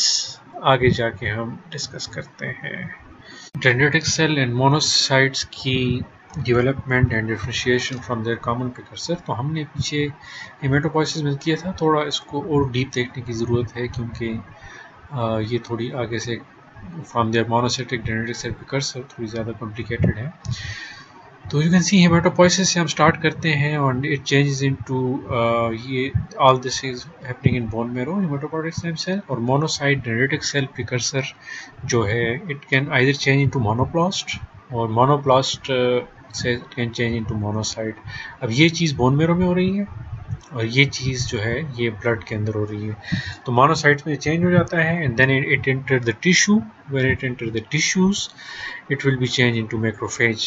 जब ये मैक्रोफेज में चेंज होगा तो मैक्रोफेज जैसे मैंने बताया कि या ये एक्टिवेशन होगी इसकी, और activated macrophages they will be performing phagocytosis and क्या कहते हैं एंटीजन प्रोसेसिंग एंड प्रेजेंटेशन, और या ये डिफ्रेंशिएट होंगे इनटू टिश्यू मैक्रोफेजेस, और they become specialized cells like microglia in the CNS, Kupffer cells in the liver, alveolar macrophages in the lungs, osteoclasts in the bone. So this monocyte dendritic cell have also the potential to become a common dendritic cell precursor. कि dendritic cell precursor का common precursor होगा dendritic cells का, and it can either change into pre-conventional dendritic cell or plasmoid dendritic cells. So then they will enter tissues and become the conventional dendritic cells or plasmacytoid dendritic cells. So next is the platelets. Platelets, as I told you, they are the formed elements circulating in the blood, not the whole cells. ये whole cells नहीं है. Whole cell जो होता है उसके अंदर एक nucleus होता है, न्यूक्लियस के अंदर ऑर्गेनल्स होते हैं जो अपना अपना फंक्शन परफॉर्म करते हैं. So the platelets are not the whole cells, इनका कोई न्यूक्लियस नहीं होता, इनके ऑर्गेनल्स नहीं होते. सो we can say they are kind of particles. So they originate in blood when the megakaryocyte disintegrates into numerous tiny irregular shaped pieces. This is the megakaryocyte. When this disintegrate into numerous smaller pieces, those pieces are called platelets. Megakaryoblast होता है, megakaryoblast is changed to megakaryocytes. So ये जो pieces बनते हैं platelets की form में, they contain the bits of cytoplasm and nucleus, उसका थोड़ा थोड़ा part इसके अंदर मौजूद होता है. और immune system में इसका जो function है, you all know कि hemostasis is the plugging of broken blood vessels to stop bleeding. So they act as a cementing agent in the blood vessels, और वहाँ पर ये bleeding को stop करते हैं. दूसरा, they release different chemicals that act in blood clotting and inflammation. जो blood clotting करते हैं, क्योंकि जहाँ पे इंजरी होती है तो वहाँ पे blood clot करें तो जो blood loss को किया जाता है, तो ये भी उसमें platelets का रोल होता है as a blood clotting agent, and they also help in the inflammation. So अभी हम आते हैं lymphocytes के ऊपर. सॉरी ये थोड़ा सा हेडिंग है, हेडिंग lymphocytes. Lymphocytes क्या होते हैं? They are the unique cells of adaptive immunity. अभी तक जितने भी सेल हमने किए जो कि myeloid precursor से originate हो रहे थे, तो all those cells were performing their function in their innate immunity. तो lymphocytes जो कि lymphoid precursor से निकल रहे हैं, they perform their function in the adaptive immunity or specific immunity. इनकी जो खास बात है, that is these are the only cell in the body that express clonally distributed antigen receptors, each with fine specificity. अब ये बात थोड़ी अक्सर मैं स्टूडेंट को समझाते रहता हूँ और बार बार समझाते रहता हूँ, और पता नहीं अक्सर औकात उनको समझ भी नहीं आती कि बी सेल्स और टी सेल्स, अब न्यूट्रोफिल्स हैं वो एक ही टाइप के हैं, मैक्रोफेजेस हैं वो एक ही टाइप के हैं, यूसिनोफिल्स हैं वो एक ही टाइप के हैं आपकी बॉडी में, उनकी स्पेसिफिसिटी एक ही तरह की होगी. अब जो बी सेल्स हैं और टी सेल्स हैं, इनके ऊपर स्पेसिफिक रिसेप्टर्स होते हैं, इनके डिफरेंट क्लोन्स आपकी बॉडी में होते हैं. मतलब ये एक क्लोन है, इसके अंदर बहुत सारे सेल्स हैं, दूसरा क्लोन है, इसके अंदर बहुत सारे बी सेल्स हैं, तीसरा क्लोन है, उसके अंदर बहुत सारे बी सेल्स हैं. तो we say the B cells are present in the form of clones, and similarly the T cells are present in the form of clones. Clones क्या होते हैं कि जो पहला क्लोन मैंने बताया कि इसके अंदर बहुत सारे बी सेल्स हैं, उनके ऊपर ऐसे रिसेप्टर होंगे जो किसी एक एंटीजन को रिकॉग्नाइज करेंगे. अब दूसरा क्लोन है, उसके अंदर बहुत सारे बी सेल्स हैं, हर एक बी सेल के ऊपर ऐसा रिसेप्टर होगा जो किसी दूसरे एंटीजन को रिकॉग्नाइज करेगा. तो पहले क्लोन के जो बी सेल्स होंगे वो इस क्लोन के बी सेल से डिफरेंट होंगे, इनकी रिसेप्टर्स डिफरेंट होंगे. इसका मतलब है कि ये वाला क्लोन किसी खास एंटीजन को रिकॉग्नाइज करेगा और ये वाला क्लोन किसी और एंटीजन को रिकॉग्नाइज करेगा. ये इसके एंटीजन को रिकॉग्नाइज नहीं कर सकता, ये इसके, और हर क्लोन में we have a lot of cells. तो ये जो बी सेल्स और टी सेल्स, इनके डिफरेंट क्लोन्स आपकी बॉडी में होते हैं और हर एक क्लोन की अपनी अपनी स्पेसिफिसिटी होती है. And you almost have 10⁻13 different clones of B cells, and उससे थोड़े लेस आपके पास टी सेल्स होते हैं. तो ये चीज़ आप अंडरस्टैंड करें, और इसी तरह ये चीज़ बार बार आगे भी आएगी. हल ट्राई कि आपको ये समझ आ जाए. आई डोंट नो स्टूडेंट्स को ये चीज़ क्यों नहीं समझ आती. उनके जहन में ये होता है कि बी सेल है, कोई भी एंटीजन आएगा उसको रिकॉग्नाइज करेगा, टी सेल है, कोई भी एंटीजन आएगा उसको रिकॉग्नाइज करेगा. इस तरह होता नहीं है, इनके क्लोन्स होते हैं स्पेसिफिक. अब lymphocytes जो होते हैं, they are characterized into functionally distinct and morphologically identical subset. इनके दो सबसेट हैं और ये दो सबसेट जो हैं they are morphologically identical. Morphologically देखें हम एक जैसे नजर आएंगे, माइक्रोस्कोप के नीचे देखें, इलेक्ट्रॉन माइक्रोस्कोप के नीचे देखें, आपको एक जैसे नजर आएंगे, but they are functionally distinct. तो माइक्रोस्कोप के भी नीचे भी हम इसको रिकॉग्नाइज नहीं कर सकते कि बी सेल्स और टी सेल्स कौन से हैं, मतलब ये बी सेल्स और टी सेल्स की मैं बात कर रहा हूँ। तो you can see this is the lymphocyte, I can not say कि this is a B cell और टी सेल। ये इसका नॉर्मल माइक्रोग्राफ है और ये इसका इलेक्ट्रॉन माइक्रोग्राफ है, और आई कैन नॉट रिकॉग्नाइज कि ये बी सेल है या टी सेल है। तो लेकिन इनके जो फंक्शन है they will be completely different, इनके बिल्कुल कम्प्लीट डिफरेंट फंक्शन होते हैं। एक एंटीबॉडी प्रोड्यूस करता है, ह्यूमरल इम्यूनिटी, दूसरा जो है सेल मेडिएटेड इम्यूनिटी में इन्वॉल्व होते हैं। So these are small cells होते हैं, नॉन फेगोसिटिक, फेगोसाइटोसिस में कोई वो रोल नहीं है। Mononuclear leukocyte which are immunologically competent, immunologically competent का मतलब है कि when they recognize the antigen they will be activated और फिर वो अपना फंक्शन परफॉर्म कर सकते हैं। The undifferentiated lymphocyte originate from bone marrow pluripotent से, सारे उससे निकलते हैं। लेकिन जो initial maturation pluripotent stem cell से होती है बोन मेरो के अंदर, फाइनल मैच्योरेशन पे डिपेंड करता है कि ये कहाँ पे हो रही है, बोन मेरो में हो रही है, थाइमस में हो रही है, जो उनकी फाइनल मैच्योरेशन है। बोन मेरो के अंदर ही हो रही है, they will be B cell, thymus के अंदर हो रही है, they will be differentiated into T cells. So the total number of lymphocytes in a healthy adult cell 5 into 10⁻11 cells in your body, और इनमें से 2% are only circulating in blood. अक्सर लोगों के जहन में ये होता है कि बी सेल ब्लड में सर्कुलेट कर रहे हैं या टी सेल ब्लड में सर्कुलेट कर रहे हैं। Only 2% of them are circulating in blood, 10% are present in bone marrow, 15% in the mucosal lymphoid tissues of the gastrointestinal and respiratory tract। gastrointestinal और respiratory tract में आपके lymphoid tissues होते हैं, वहाँ पर जाके बैठे हुए होते हैं। और 65% जो बड़ी पॉपुलेशन है that goes in the lymphoid organs, rest and sit there, वहाँ पर जाके ये बैठे हुए होते हैं सारे बी सेल और टी सेल 65%, और they wait for their antigen. Antigen अक्सर इनके पास लाया जाता है उसके अंदर लिम्फ नोड के अंदर, और वो एंटीजन कौन लाता है, मैक्रोफेज, डेंड्रिटिक सेल, आगे डिटेल में हम जाके पढ़ेंगे। तो ये हम देखते हैं, ये इलेक्ट्रॉन माइक्रोग्राफ है उसका बी सेल का, सॉरी लाइट माइक्रोग्राफ, और ये जो है this is electron micrograph. You can सी, इसको आप ज़रा ज़्यादा फोकस करके देखें। सो this is the nucleus, large nucleus है, और ये जो है light micrograph of the lymphoblast, ये लिम्फोब्लास्ट है, ये कंफर्म है। अब इसमें एक चीज़ आप देखें कि लिम्फोब्लास्ट है, इसका न्यूक्लियस, इसमें पता है लिम्फोसाइट इसने बनना है, इसका न्यूक्लियस चूँकि स्मॉल है तो it is still development, generating information है जो कि आगे जाके ट्रांसलेट हो रही है। और ये इसका इलेक्ट्रॉन माइक्रोग्राफ है, इसका भी न्यूक्लियस आप देखें तो उससे थोड़ा सा स्मॉल है, ज़्यादा एरिया साइटोप्लाज्म का है। लेकिन जब ये मैच्योर हो जाते हैं तो इनका न्यूक्लियस जो होता है लार्ज हो जाता है, क्योंकि जेनेटिक इन्फॉर्मेशन स्टोर होती है, काम अपना नहीं कर रहे होते, तो साइटोप्लाज्म का काम थोड़ा होता है, न्यूक्लियस में इन्फॉर्मेशन ज़्यादा स्टोर्ड है। तो ये यहाँ पर it happens in both case, B cells के केस में भी होता है, T cell. So when they are not active, nucleus is large, cytoplasm is restricted. When they are active, nucleus becomes normal और cytoplasm becomes enlarged। तो ये lymphocytes की हमारे पास वो आ गई। आगे जाके इसकी, अच्छा ये इनकी चेक करते हैं कि बी लिम्फोसाइट और टी लिम्फोसाइट किस तरह, they both originate from lymphoid precursor. अगर इस लिम्फाइड प्रिकर्सर की मैच्योरेशन, अच्छा पहले देख लें कि ये स्टेज यहाँ तक जो है दैट इज़ लिम्फाइड ऑर्गन्स, और ये वाली स्टेज ब्लड के अंदर है, और ये फिर ब्लड के बाद जो पेरिफेरल लिम्फाइड ऑर्गन है, ये जनरेटेड लिम्फाइड ऑर्गन है जहाँ पे प्रोड्यूस हो रहे हैं, और ये peripheral lymphoid organ present throughout your body. तो अगर इस कॉमन लिम्फाइड प्रिकर्सर की मैच्योरेशन होती है बोन मेरो में, वहाँ पे ही कंप्लीट होती है, द इमेच्योर बी लिम्फोसाइट के फॉर्म में निकलेंगे और they become mature in the lymph और ब्लड।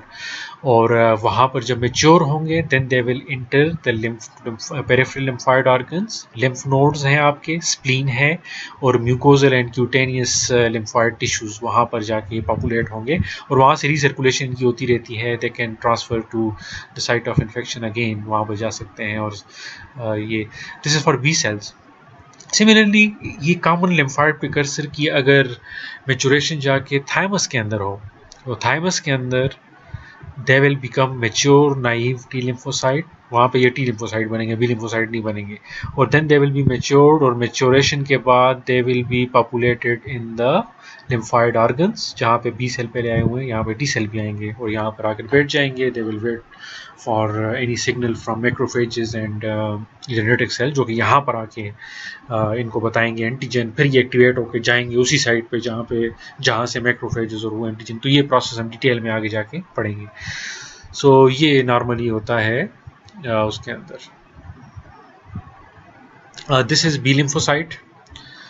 आई थिंक ये मसला बार बार आएगा हेडिंग्स का, इसको मैं थोड़ा कर देता हूँ। So this is B lymphocyte. Major distinguishing feature of B lymphocyte, जब भी हम बी लिम्फोसाइट की बात करते हैं सबसे पहले आपके जहन में क्या आता है? antibodies. So synthesis of immunoglobulin, this is the major distinguishing feature of B cells, not the B cells. So immunoglobulin, they are also present, या तो ये रिलीज करते हैं, ये तो आपको पता ही है, but they can also be present on the surface के ऊपर भी ये मौजूद होते हैं बी सेल्स के, and on the surface they act as the B cell receptors के तौर पे ये काम करते हैं। So these are the effector cells of the humoral immunity. Humoral immunity में इनका रोल होता है। Humoral immunity comes from haem means fluid, so this is the fluid face immunity. और फ्लूइड फेस में ये है कि they release antibodies are circulating in blood and lymph. So मतलब एक बी सेल को अपना फंक्शन परफॉर्म करने के लिए, एंटीजन किल करने के लिए उसके साथ कंटेक्ट में जाने की जरूरत नहीं है, जस्ट रिलीज द एंटीबॉडीज, और एंटीबॉडीज जाके इम्यूनिटी प्रोवाइड करती हैं लिम्फ में और उसमें। This is called the humoral immunity. और फंक्शन क्या है? These are the effector cells of the humoral immunity by producing antibodies. And दूसरा जो है, they take up antigen and present it to T cells. ये बड़ा इंपॉर्टेंट है, शायद आपने नहीं सुना होगा। They are the part of antigen presenting cells. कि एंटीजन प्रेजेंटिंग सेल हमने किए थे macrophages, dendritic cell, these are the third type of antigen presenting cell. ये तो आपको पता होगा, प्लाज्मा सेल में चेंज हो रहे हैं, एंटीबॉडी प्रोडक्शन कर रहे हैं, ये काम तो है, लेकिन उसके साथ साथ ये एंटीजन को इनगल्फ भी करते हैं, स्मॉलर पार्ट्स में डिवाइड करके उसको MHC2 के ऊपर प्रेजेंट भी करते हैं टू द टी सेल्स, और वहां पर जाके we can say that these are also the antigen presenting cells. जब भी एंटीजन प्रेजेंटिंग सेल्स की बात करेंगे, macrophages, dendritic cells and B lymphocytes. So ये इसकी डायग्राम देखें, ये नॉर्मल लाइट माइक्रोग्राफ है, और as usual B T cell में हम डिफ्रेंशिएट तो नहीं कर सकते, बट आई एज्यूम कि ये आपका बी सेल है, और you can see the large nucleus. अब ये एक्टिवेटेड बी सेल नहीं है, एक्टिवेटेड बी सेल नहीं है तो इसका न्यूक्लियस लार्ज है, साइटोप्लाज्म इज वेरी रिस्ट्रिक्टेड। मतलब ये है कि इसके अंदर इतना फंक्शन जो नहीं परफॉर्म कर रहा, जैसे नॉर्मल मैच्योर है, अब ये एंटीजन एनकाउंटर इसने नहीं किया, एंटीजन एनकाउंटर करेगा तो फिर ये प्लाज्मा सेल में चेंज होगा।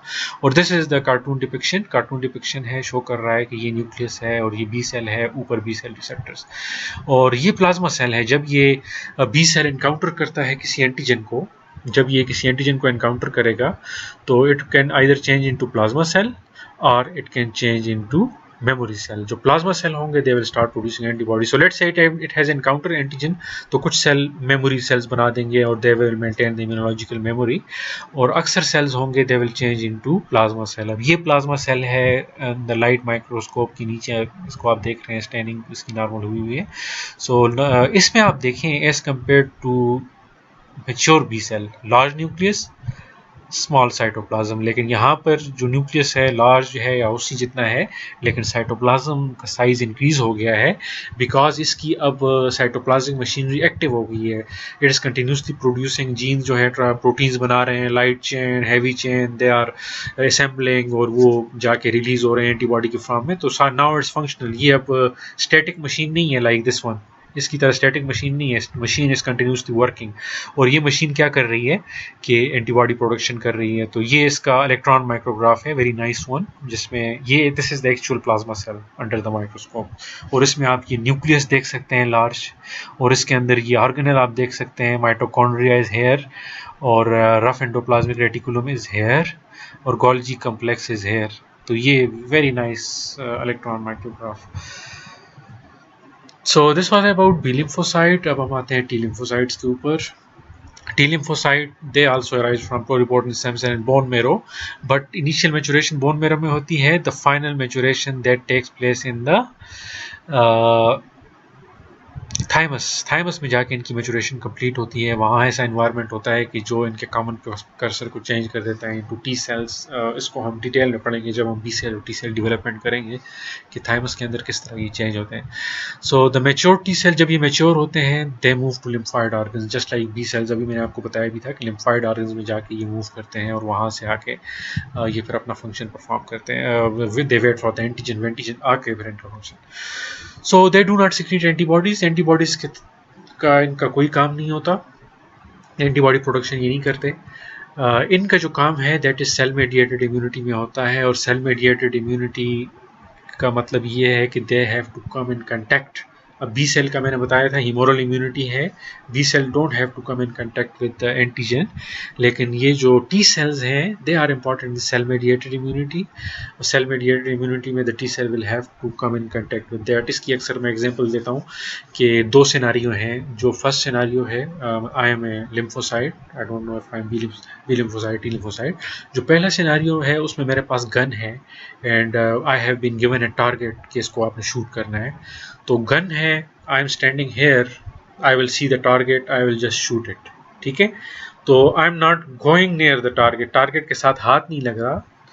तो आई हैव द गन और गन से बुलेट निकल रही है, this is the antibody, antibody जाके उसको किल कर रही है। तो I am just standing here, this is humoral immunity. अब सेल मेडिएटेड जो दूसरी एग्जांपल है उसमें I am a lymphocyte, cell mediated में तो T lymphocyte. I don't have a gun, I have a knife in my hand, मुझे knife दिए गए हैं। तो अब मैंने अपना फंक्शन परफॉर्म करना है, मुझे वही टारगेट दिया गया है। तो आई विल नॉट, अब उसके लिए मुझे उसके साथ कांटेक्ट में जाना पड़ेगा क्योंकि दूर से मैं नहीं कर सकता। अब नाइफ, आप लोग कहेंगे कि नाइफ आपने फेंक दिया तो उसके ऊपर मैं फेंकूंगा, ज़रूरी नहीं है कि उसको यही एंड लगेगा। तो हो सकता है उसके हाथ में आ जाए तो वो आके मेरे ऊपर करेगा। तो मैंने उसको अगर इस सिचुएशन में किल करना है then I will have to go in contact with him और आगे जाके उसको स्टैब करके फिर उसको हमने वो करना है। So this is the example of cell mediated immunity के एक में आपको आपके साथ सेल कांटेक्ट में जाने की ज़रूरत नहीं है, दूसरे में आपके पास you have to be you have to go near. So T lymphocyte के different function है, they attack the host cell parasitized by viruses and or microorganism। ये cytotoxic T cells की बात हो रही है। अब ये T cell है, उसी तरह डिफ्रेंशिएशन इसकी मुश्किल है माइक्रोस्कोप में, बट कार्टूनिक डिपिक्शन में this is T helper cell, this is cytotoxic T cells. अब ये आपको एक जैसे नजर आ रहे होंगे, लेकिन इनके ऊपर जो मेजर डिफरेंस होता है दैट इज इसके ऊपर CD4 होता है, इसके ऊपर CD8 होता है। T सेल रिसेप्टर, ये इनका T सेल रिसेप्टर है। तो ये जो मैंने पहला पॉइंट बताया कि attack host cell parasitize by viruses, ये काम साइटोटॉक्सिक टी सेल्स करते हैं। ये क्या करते हैं, जो भी सेल पैरासिटाइज है, हाईजैक्ट है वायरस की वजह से, तो आपकी इम्यूनिटी में कोई और ऐसा फंक्शन नहीं है, मैक्रोफेजेस अंदर जाके उसको किल नहीं कर सकते, न्यूट्रोफिल्स अंदर जाके किल नहीं कर सकते। It is the cytotoxic T cell. इनको ऊपर से ही पता चल जाता है कि दिस सेल इज हाईजैक्ट, ये इनको नजर नहीं आता कि virus is inside, they can read from the top of the surface, वहां से इनको पता लग जाता है। फिर ये क्या करते हैं कि ये सेल हाईजैक है, उसको किल कर देते हैं। तो साइटोटॉक्सिक करते हैं। और यही साइटोटॉक्सिक टी सेल एक और काम भी करते हैं, they attack the tissue that have been transplanted from another. अब ये यूजफुल फंक्शन नहीं है, we would not want it. अगर हम ट्रांसप्लांटेशन कर रहे हैं तो हम चाहते हैं कि टिश्यू सर्वाइव करे, लेकिन साइटोटॉक्सिक टी सेल क्या करते हैं कि इस टिश्यू को रिजेक्ट कर देते हैं, उसको किल कर देते हैं। जो तीसरा फंक्शन है that is useful function, they attack the cancer cells. Cancer cells को ये अटैक करते हैं। और यू रिमेंबर कि कैंसर सेल्स आप कहेंगे कैसे अटैक करते हैं जब कैंसर हो जाता है। तो कैंसर उस टाइम होता है कि जब आपका इम्यून सिस्टम फ्लॉप हो जाता है, फिर कैंसर होता है। Normally it is thought that on daily basis कम से कम आपकी बॉडी में एक सेल ऐसा बनता है which have the ability to become into tumour बना सकता है, वो मल्टीप्लाई होते होते हैं अनरेगुलेटेड ग्रोथ। तो ये जो साइटोटॉक्सिक टी सेल है ये इसको रेगुलरली अलॉन्ग विद नेचर के सेल्स ये इसको क्लियर करते रहते हैं आपकी बॉडी से, क्योंकि इतनी म्यूटेशंस होती हैं आपकी बॉडी में कि एक आध mutation it can become cancerous. तो ये टी सेल जो होते हैं ये आगे जाके जैसे ही बनते हैं बॉडी से क्लियर करते हैं। यू डोंट नो, हो सकता है आज मेरी बॉडी में कैंसर सेल बना हो और मेरे इम्यून सिस्टम क्लियर कर दिया हो, कल बनेगा, तो पास्ट में इतने बने हो। तो मसला उस टाइम होता है कि when due to some reason this system flops, तो फिर जाके कोई सेल इस तरह होता है कि जो कैंसर सेल में एस्टेब्लिश हो जाता है। और जो चौथा फंक्शन है they produce cytokines, chemokines and other chemicals. अब ये जो फंक्शन है this is relevant to helper cells कि ये बहुत सारे साइटोकाइन रिलीज करते हैं, कीमोकाइंस रिलीज करते हैं और केमिकल रिलीज करते हैं। They either have the augmenting role in the immunity कि इन्हांस करते हैं इन्फ्लेमेशन और इम्यूनिटी को, और they have regulatory role, they suppress the immunity, उसको सप्रेस करते हैं। और this was about T lymphocyte. यहाँ पर थोड़ा फिर आपको रिवाइज कर दूँ, कुछ चीज़ों और ऐड कर दूँ। CLP common lymphoid precursor, it can either change into natural killer cell, B cells और T cells। T cell जो है इसकी दो टाइप्स हैं, T helper cells and cytotoxic T cells. Cytotoxic T cell तो एक ही टाइप है, लेकिन टी हेल्पर सेल की बहुत सारी टाइप्स हैं और अभी और भी डिस्कवर हो रही है टाइम के साथ, रिसेंटली डिस्कवर हुई है, आगे बहुत जाके आएगी। टी हेल्पर 1 है, टी हेल्पर 2 है, टी रेग्स है, TH17 है। इसके अलावा और भी अभी रिसेंटली डिस्कवर हो रही हैं जिनको भी आइडेंटिफाई करने की ज़रूरत है। So this was about T lymphocytes. The last one, सारे सेल्स हमने डिस्कस कर दिए। Natural killer sales, natural killer sales they also originate from the lymphocytes. अक्सर औकात इनको टी सेल्स के साथ ही कैरेक्टराइज किया जाता है कि इनके अंदर टी सेल्स की प्रॉपर्टीज होती हैं।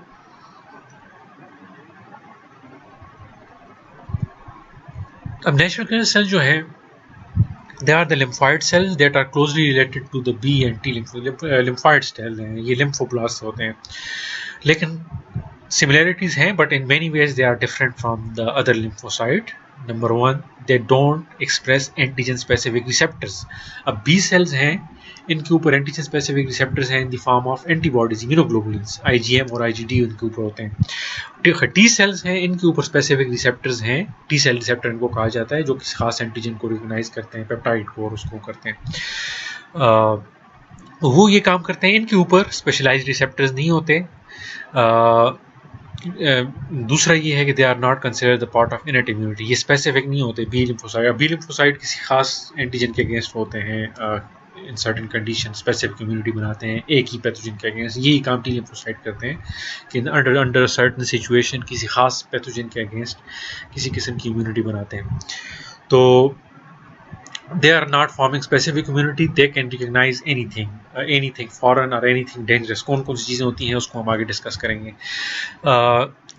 ये है क्या, they are about 5 to 10% of all the lymphocytes, 5 to 10% हैं। एंड इनको डिस्टिंग्विश किस तरह करते हैं, they are distinguish on the basis of specialised markers जिनको NK1 कहा जाता है, and presence of cytotoxic granules inside. Cytotoxic granules होते हैं आपके सेल के अंदर, उनकी बेस पे इनको किया जाता है। So these are the cell killers हैं like cytotoxic T cell, and they perform the backup mechanism for cytotoxic T lymphocyte. Cytotoxic T lymphocyte का मैंने बताया कि कोई भी हाईजैक्ड सेल है, कैंसर सेल है या ट्रांसप्लांटेड सेल है, उसको टारगेट करेंगे। आपके अपने बॉडी सेल हाईजैक है तो उसको किल करेंगे कि उसके अंदर जो भी चीज़ हो तो इट इज़ डिस्ट्रॉयड। तो ये जो है इनका फंक्शन ऐसे ही है, they provide backup mechanism. Backup mechanism दो सेंस में हो सकता है कि साइटोटॉक्सिक टी लिम्फोसाइट का जो रिस्पॉन्स है, it takes some time to initiate. Cytotoxic T cell को एक्टिवेट होने में सर्टेन डेज के लिए अपना वो करते हैं। तो natural killer cell are present all the time. तो जब तक साइटोटॉक्सिक टी सेल एक्टिवेट होते हैं तो ये उस टाइम तक आपको ऐसे सेल्स को देखते रहते हैं विच आर हाईजैक। फिर cytotoxic T cell come into action और वो ज़रा ज़्यादा एफिशिएंटली परफॉर्म करते हैं। और दूसरा ये है कि बैकअप मैकेनिज्म क्यों है, अक्सर औकात साइटोटॉक्सिक टी सेल जो होते हैं वो अपना काम छोड़ देते हैं, और यू विल नो आगे लेक्चर में हम देखेंगे साइटोटॉक्सिक टी सेल जो ये रिकॉग्निशन करते हैं किसकी वजह से करते हैं, MHC1 की वजह से, कि जो वायरल एंटीजन है it is expressed on the cell by MHC1। तो उनको MHC1 के ऊपर वो एंटीजन नज़र आ गया तो फिर वो उसको कर सकते हैं।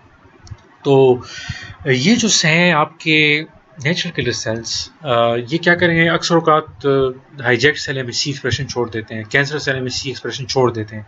तो MHC एक्सप्रेशन वो नहीं करते MHC1 के थ्रू, जो पैथोजन का पेप्टाइड को ऊपर नहीं ला रहे या कैंसर के ट्यूमर न्यू एंटीजन के पेप्टाइड ऊपर नहीं ला रहे, तो उसमें क्या होगा कि फिर साइटोटॉक्सिक टी सेल उसको रिकॉग्नाइज नहीं कर सकता। साइटोटॉक्सिक टी सेल रिकॉग्नाइज नहीं करेगा, this will be a backup mechanism। ये फिर और तरीकों से कर सकता है। So it distinguishing the cell that should be killed from the normal cell। Normal cell है और दूसरा सेल जिसको किल करना है, हाईजैक्ड है या वो कैंसर सेल है, उसको किस तरह डिस्टिंग्विश करता है। दो किस्म के तरीके हैं। The first one is the very clever way. उसमें क्या होता है कि by recognizing the absence of MHC1, कि किसी सेल के ऊपर MHC1 नहीं आ रहा, this is N abnormal, MHC1 उसके ऊपर नहीं है, दिस इज समथिंग फिशी। क्यों नहीं आ रहा, जितने भी आपके सेल हैं दे शुड एक्सप्रेस MHC1। फिर हाईजैक्ड सेल हैं उनके MHC1 के ऊपर फॉरेन पेप्टाइड भी होने चाहिए, लेकिन अक्सर वायरसेस और वो क्या करते हैं MHC1 की सप्रेशन कर देते हैं, MHC1 सरफेस पे नहीं आता, और कैंसर सेल क्या करते हैं MHC1 एक्सप्रेस नहीं करते। तो ये क्या करते हैं, ये जब आपके नॉर्मल सेल के साथ डील करते हैं तो ये इनके MHC1 के रिसेप्टर होते हैं जिनके साथ ये इंटरेक्ट कर रहे होते हैं नेचुरल किलर सेल्स। तो किसी सेल के साथ MHC1 के थ्रू इंटरेक्ट करते हैं, दे नो कि सेल हैव द MHC1 मौजूद है, तो या तो ये नॉर्मल है, अगर इन्फेक्टेड भी है तो MHC1 के थ्रू साइटोटॉक्सिक टी सेल अपना फंक्शन परफॉर्म करेगा। तो ये इंटरेक्शन होती है कि ये जब MHC1 को रिकॉग्नाइज करते हैं स्पेसिफिक रिसेप्टर की वजह से, then they are not activated. वो डाउन रेगुलेटिंग सिग्नल होता है कि आपने एक्टिवेट नहीं होना नेचुरल किलर सेल के, but if you don't find MHC1 then they will be activated. तो ये this is a very clever way of dealing with the hijacked cell. अब जो दूसरा है, by expressing the specific receptors for immunoglobulins and other carbohydrates. अब यहाँ पर एक बात है कि आपके जो नॉर्मल सेल्स हैं MHC1 वो एक्सप्रेस नहीं कर रहे, cytotoxic T cells are out of question, तो उनके अंदर एक खास स्टेज आ जाती है कि जब खास स्टेज आती है कि आपके जो सेल है इट बिकम्स सिक, इसके अंदर मॉर्फोलॉजिकल चेंजेस हो जाती हैं, it loses its cell integrity, अपनी सेल इंटीग्रिटी को ये लूज़ करता है। तो जब ये लूज़ करता है तो उसमें क्या होता है कि आपके सेल में, अब ये let's say this is a normal cell, this is a normal cell, तो इसके अंदर डिफरेंट प्रोटीन्स हैं which are hidden, which are not normally exposed. तो जब ये हाईजैक हो जाता है तो फिर क्या होता है कि इसकी जो सेल इंटीग्रिटी है it is lost, cell integrity is lost. जब सेल इंटीग्रिटी इज लॉस्ट तो ये प्रोटीन जो कि पहले एक्सपोज नहीं थी they are now exposed. Carbohydrate इसमें हो सकते हैं, बाकी ऐसी प्रोटीन है जिसके खिलाफ एंटीबॉडीज़ भी बन जाती हैं और वो एंटीबॉडीज़ आके फिर उसके खिलाफ बाइंड करती हैं।